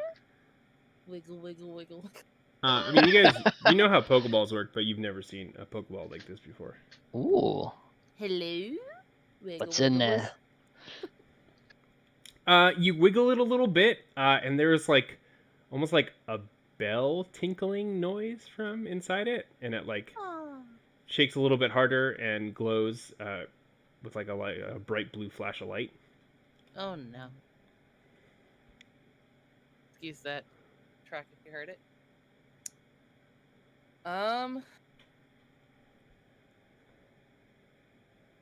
I put it down. I don't know, guys. It's Keep doing messing something. with it.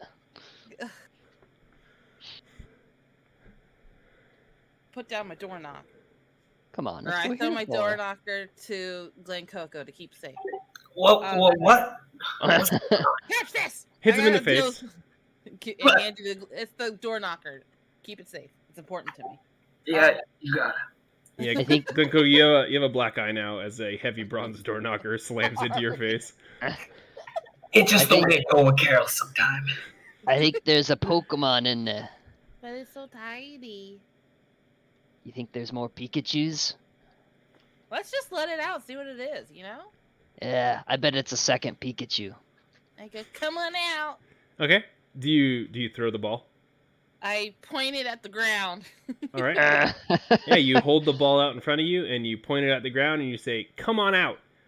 The ball, it doesn't open, but a bright blue light flashes from the circular area that is on every Pokeball, and a beam of bright blue light extends forth to the hot springs, and the entire area is illuminated with cosmic light as small stars start to fall from the sky around the hot springs, and the light kind of dims and almost appears to be like night as a form appears in the hot springs, a small form.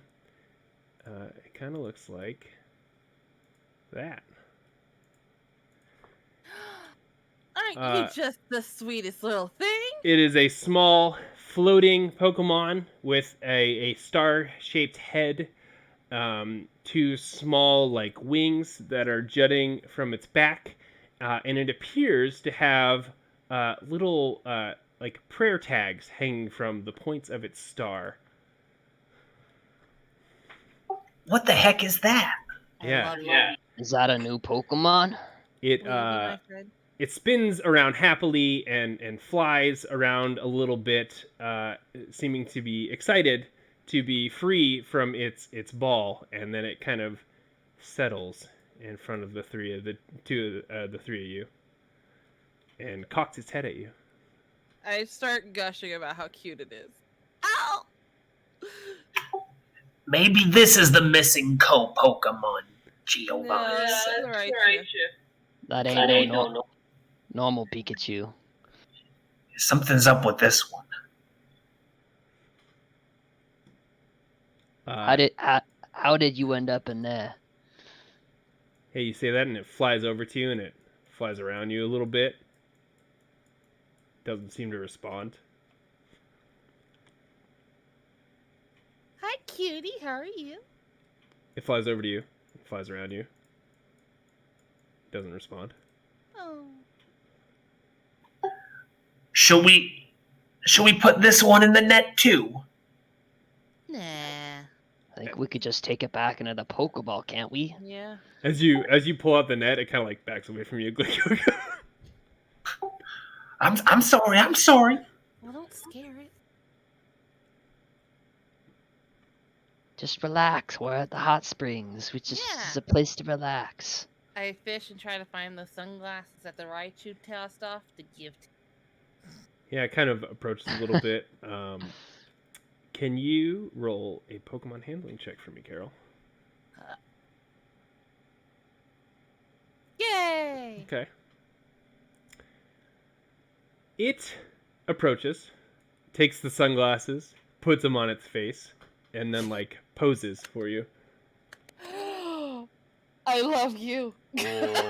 Now I have a very important question for you, Carol. Uh-huh. If Carol could make one wish, what would it be?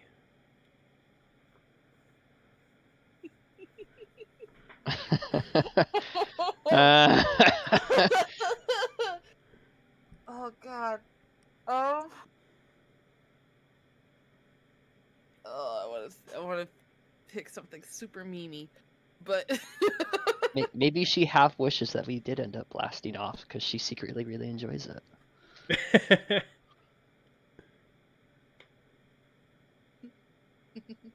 right now, not thinking about anything else. Her only wish in her heart is that Vera was alive. I wish Vera were I here. wish Vera were here so we could have a nice little party. Okay. As you think of this wish, which has come unprompted to your mind, you just feel the sudden urge to like make a wish. You feel yourself being lifted, and then you are violently shot into the air, and you all see Carol disappear with a sparkle in the sky, and one of the tags disappears from this Pokemon's head. I just wanted to put. Wait. What's the last one? You have your Pokemon with you. Okay, thank you. Oh man!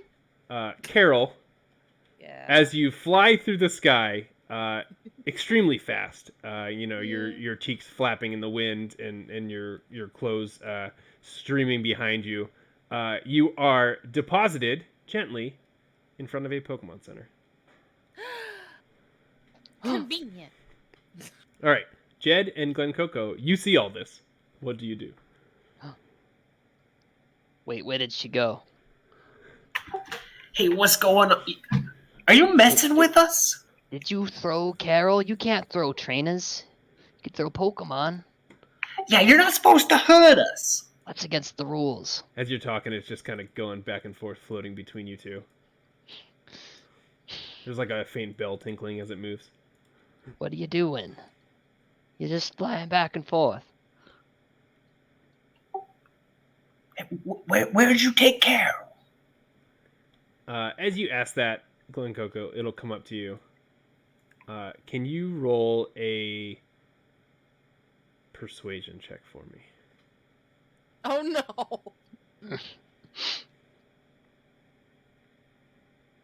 Okay, Ooh. Glen Coco. Identical, huh? Fun. If you could make one wish right now, what would it be? I want to know where Carol. All right. Loyalty. What the heck? As you feel the wish come unbidden to your mind, you feel yourself lifted off and then launched into the air as Glen Coco disappears with a twinkling in the sky. And then, Jetto! several minutes later, you are gently deposited outside of a Pokemon Center next to Carol. Hey, do you still have my door knocker? I Roll an athletics check. you see.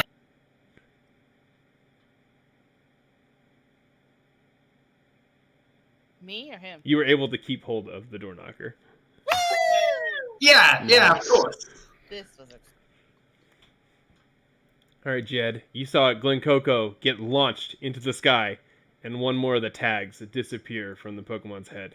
And then it comes and floats over next to you and kind of spins around you playfully. What's going on here? Where are they? It points into the sky. I really wish I knew what to do here. I'm going to interpret that the way I think Jed would interpret that.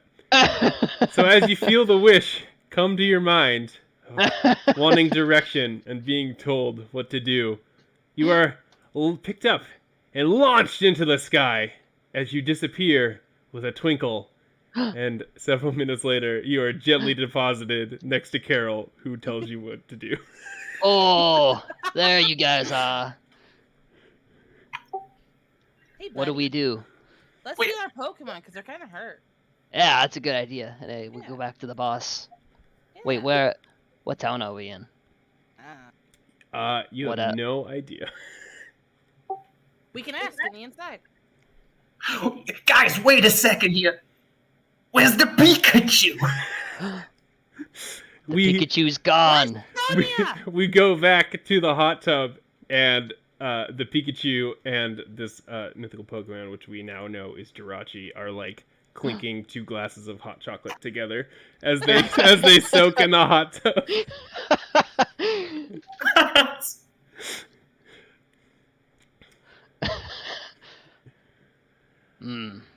Should we go back to the... Well, we don't got a Pikachu no more. The We boss is don't not gotta gonna be... come. Oh, The Sonia will take it to him. It's fine. The boss is gonna be real upset about this one, guys. Yeah, and then we get a shot of Sonia standing in the hot tub with her arms in the like, what the heck just happened pose as she watches this Pokemon and Raichu clink their glasses together.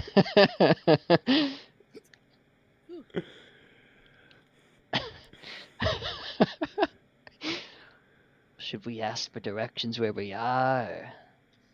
Yeah, probably. Oi! Where are we? You just grab some random person on the street. Yes. Of course.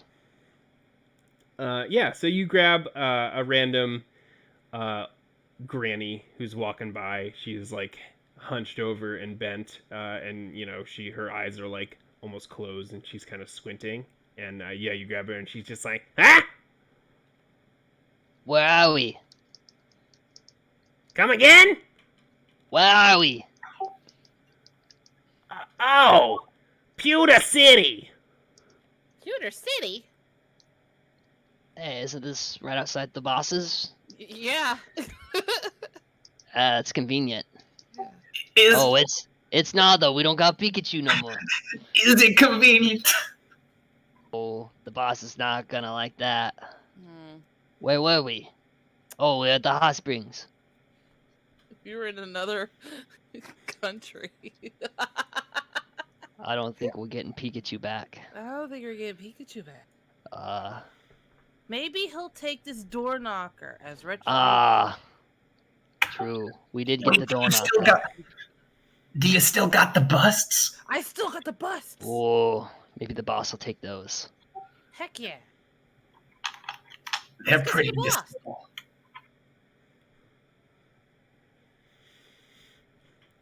Okay. Yeah. So what are you guys gonna do? We're gonna go see the boss. Yeah. All right.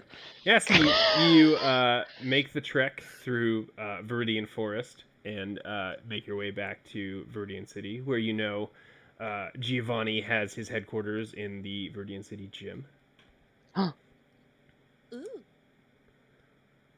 All right. 1 second. I just gotta do a thing.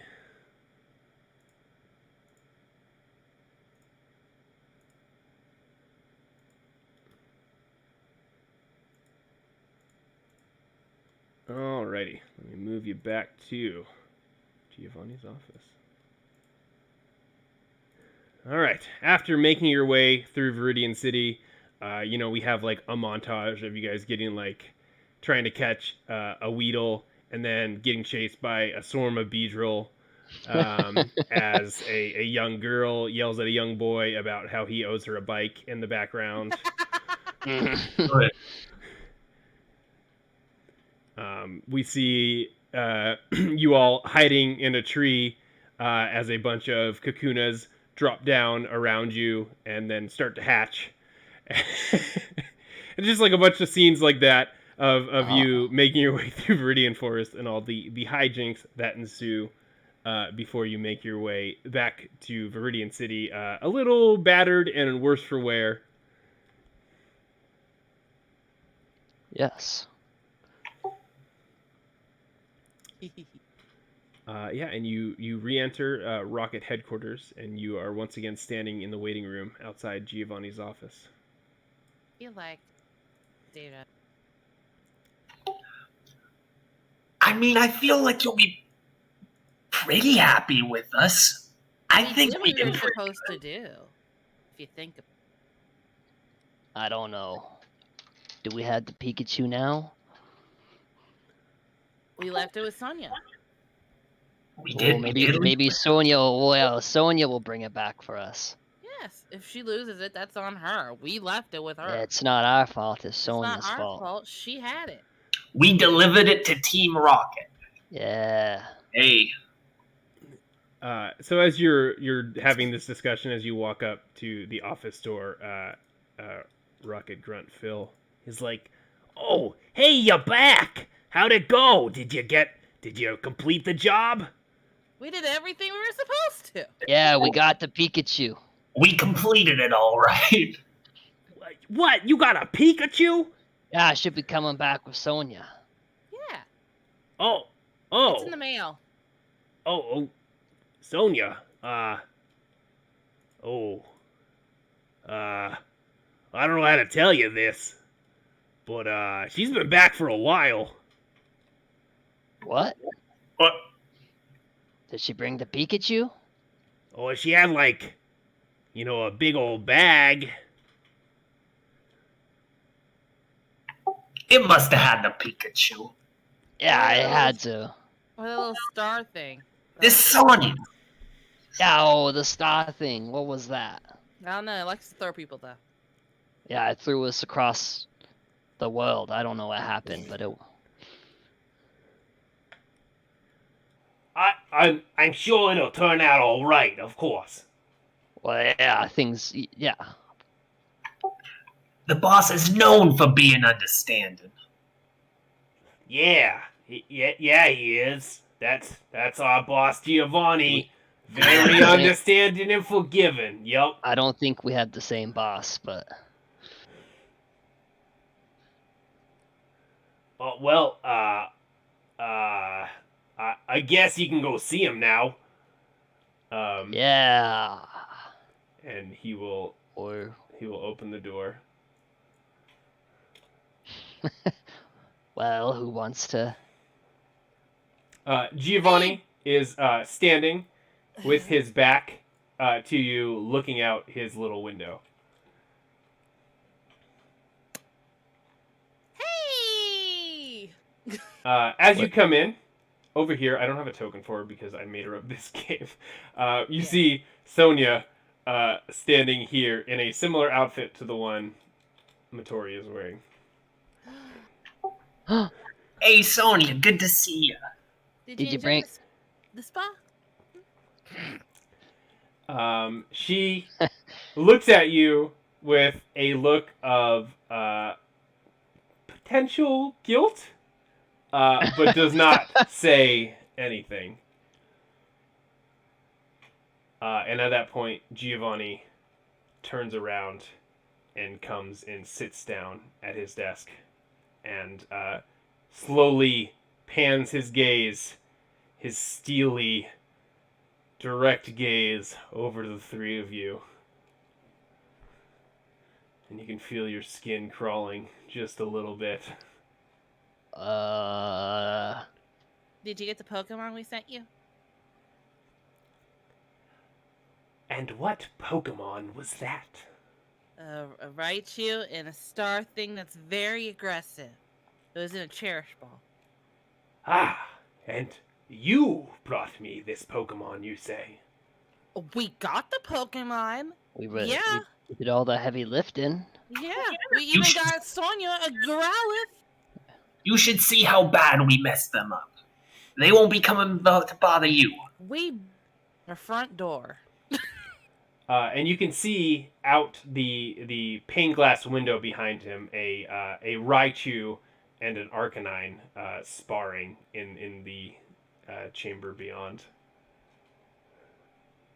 And he says, "Well, all I see is the three of you returning empty-handed." Not empty-handed. I brought you two busts of a Lugia and a Ho-Oh. They came from the house that we stole those other Pokemon from. And a door knocker. And my door knocker? Well, And a door knocker. I guess not a door knocker. The door knocker. Sonia, girl. A door knocker. You know, so people can knock on your door. Yeah. We took everything but the kitchen sink from them. So Because we destroyed the kitchen sink. Yeah, You the did not want Saya was so effective. You should have saw it, boss.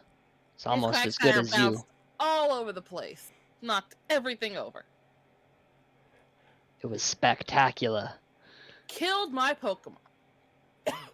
Let me tell you what I see a team I put my faith and confidence in, returning empty-handed after losing to a small, insignificant Pokemon, which then had to be returned by my helicopter pilot, of all things.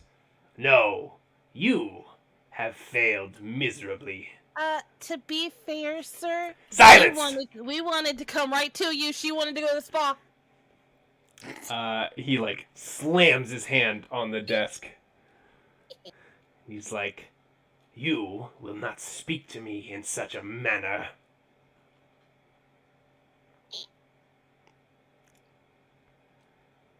And he will turn to this corner of his desk where there is a small little cover that he flips up. And he will says, "Rest assured, you will be punished for your failure. Maybe next time you will take the tasks I assign to you with some seriousness." And then he pushes the button under the switch, and the door or the floor opens up beneath you, and you all fall into the darkness below. And We ain't blasting up for this is far worse. We're blasting down for the first time. How is this even happening? We didn't even fail. We got the Pikachu. We did it.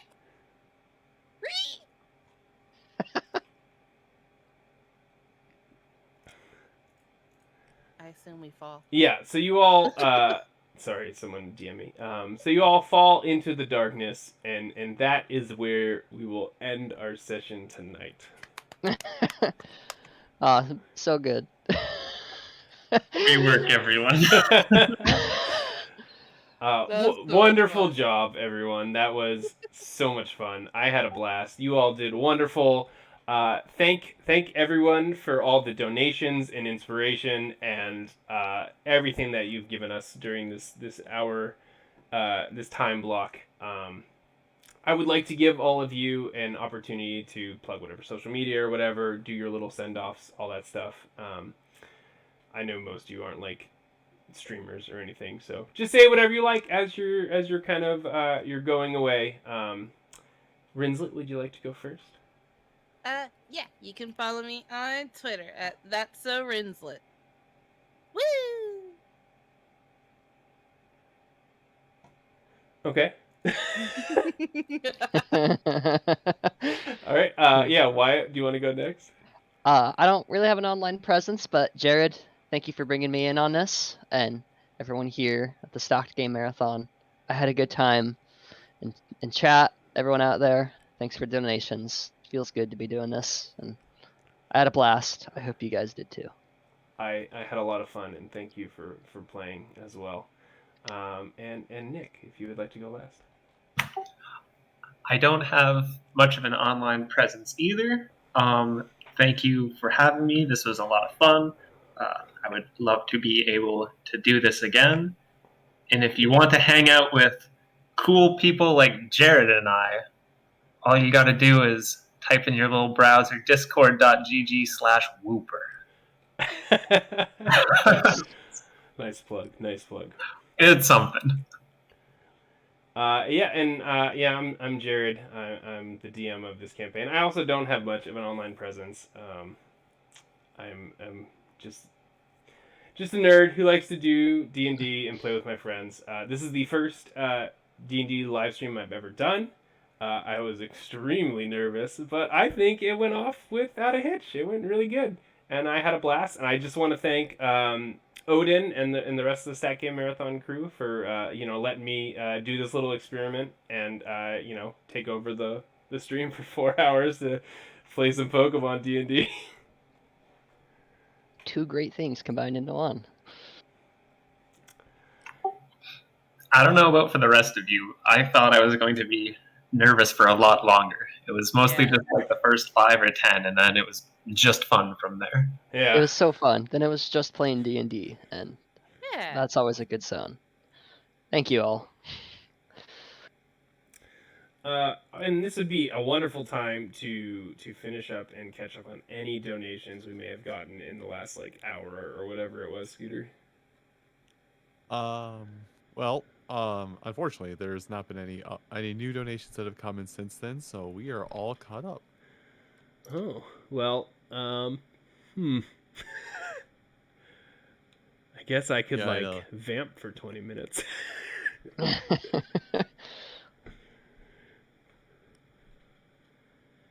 All right, well, just in another impromptu battle, you're going to fight Giovanni. He's got a Nidoqueen, a Rhydon. Of course. Of course. I ain't even a little scared. We got it. Yeah, I'm sorry I finished a little early. I thought I had planned this out better. I don't know what we would like to do in this situation, Scooter. I'm not entirely. I mean, we both are veterans of the first Stat Game Marathon. I guess just kind of. There's the only thing I can say is think of or give some ideas about things that you used to come up with this campaign potentially. That's all I've got to add. Oh yeah, my thought process and stuff, I guess. Yeah, that's all I can think of. This is just the top of the hat thing. This isn't even a plan set in stone thing that's written here for me to read to you. Yeah, and totally understandable. Well, let me throw it to my players. Is there anything about this that you guys want to ask me or talk about or discuss in more detail? We have plenty of time. I got a question. I just want to say real quick too. D&D, it's such a fun game. I've been playing for years and I love it. And I know it can be intimidating to see you guys coming out here. Let's do it and learning from us. That's how you start. It's an amazing game and I have a good time. Great DM. So I guess, Thank you. how did you go through figuring out how to come up with the abilities and moves? I know it can be hard to boil down abilities and moves of a Pokemon down to a singular sheet from the whole stat distribution and whatnot that goes into Pokemon. A lot of math. Surprisingly, I actually just like opened up Cerebi and like opened the Pokemon stats. I based like their hit points and off of their stat distribution, like HP, special defense, and defense and stuff like that. So I kind of figured that out that way. And then I decided that each Pokemon would definitely have an ability because that's a huge factor of the Pokemon games. And so I looked at the list of abilities. I tried to figure out which one was the most like iconic for that Pokemon if I could. And then from there, I tried it would fit into D&D because it obviously isn't a perfect transfer over between systems. So I looked at like, oh, how can I give advantage or make them resistant to damage or something like that. And then from there, I just picked 4 moves that I like iconic or pretty like familiar to each Pokemon. Yeah. And some have more, some have less, depending on what they're like.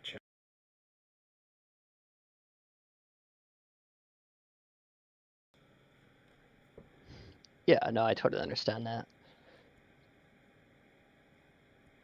But it was a lot of work. It's no easy task. No, this is 100% I built from scratch because there isn't like a official Pokemon D&D hack or anything like that. So I just kind of had to figure out for myself. I first started with the idea of like, what do I want to be focused on? And I was like, well, Pokemon's about the Pokemon. It's not really about the trainers or anything like that. So I was like, well, we'll just have monster stat blocks for the Pokemon and they'll fight with them, and then you'll have like trainer actions like using your bag items in a Pokemon battle or like running or stuff like that. So there's like some limited things that the trainers can also use. Yeah. So do you think, having tried this out, do you think you'd stick with the traditional damage typing that's assigned in this edition of D&D? Or do you think you would switch to more of the standard typing that you see in the Pokemon game, with normalizing it for water, dark, and all the different typings, as opposed to trying to convert the damage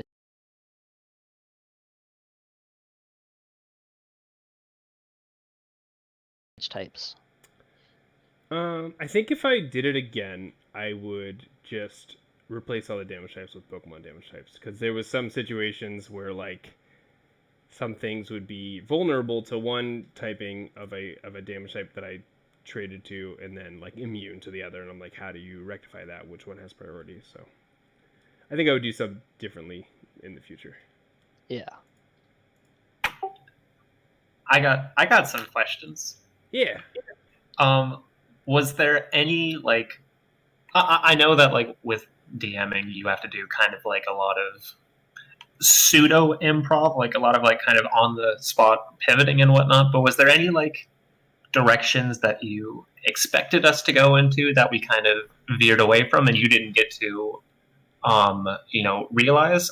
I know when I like when I was moving my little character to just like try and look into the kitchen specifically during that fight, I accidentally like hovered over the wall a little bit, and I noticed there was a staircase there, and I'm wondering if you had planned for things that didn't come to fruition at all. Yeah, I mean, anytime you're DMing, there will always be things that like didn't come to fruition that you have planned. But no, the staircase wasn't. I just found a map that had staircases, and I didn't want to deal with a 2-story house, so I just walled them off. But yeah, there was a couple things. There was a whole gardener fight with an Ivysaur and a Combee that you guys skipped because you just went in the front door. It's the best way. Yeah, there was the Stantler herd was mostly improv. I knew there was going to be something to like block your way to the house. But I wasn't sure. I kind of figured I would just come up with it off the cuff, and it worked really well. I was toying with the idea of having like Officer Jenny show up and arrest you guys, but I thought that might be too many fights.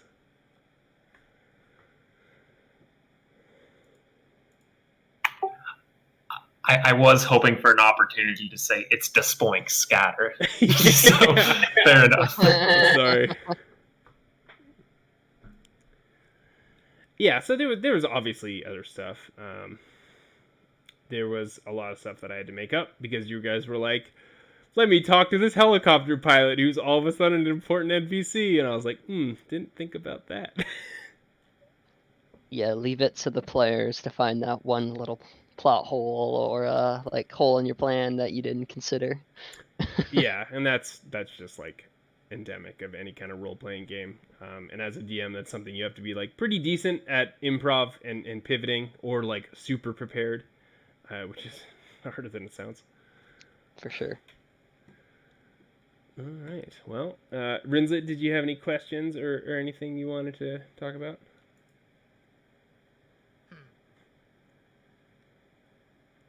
Where'd the Stantler go? Ooh. They went into Route 12. Oh, okay, cool. Cool. They stampeded through Vermilion City, and Surge had to fight him off with his Raichu. Did one of them evolve now, since it can do that now?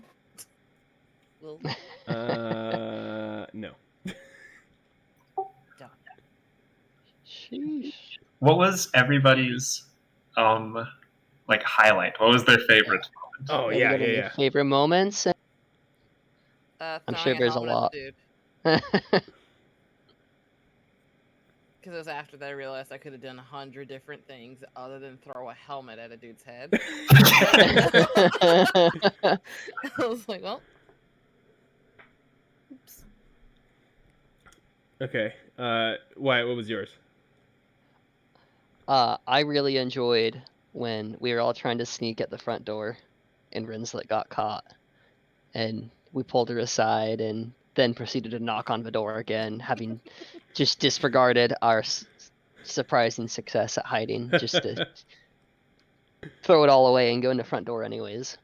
That was a good time. That was pretty great. Pulling up the blind and changing into a disguise mid-hide. That was good. Rinzo, what about you? I answered. Oh, sorry. Nick, what about you?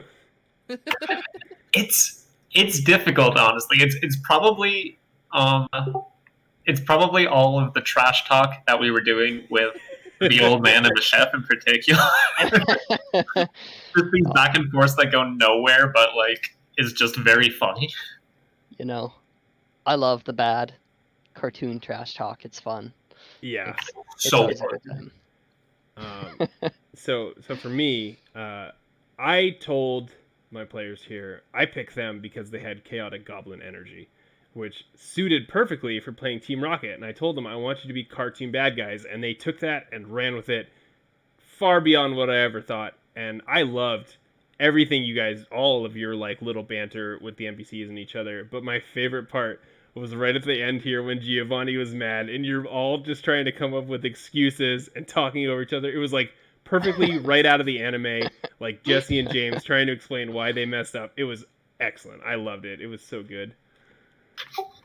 I didn't even think about that, but that's exactly how that went. Yeah. Yeah. It was like it was so natural and just it was perfect. I loved it. I do love that as chaotic and not together as they were a very good team. Yeah. Yes. You guys Very worked good really teamwork. Unless it was the Sire earthquaking. well. I mean, that was pretty par for the course too. Yeah. Yeah. That was like chaotic goblin teamwork. That's all. Yeah, it was great.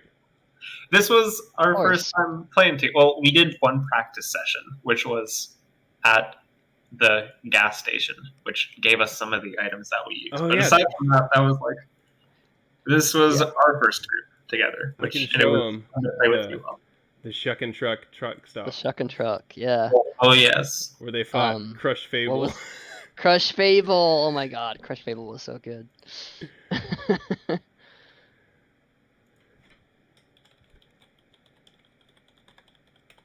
All right.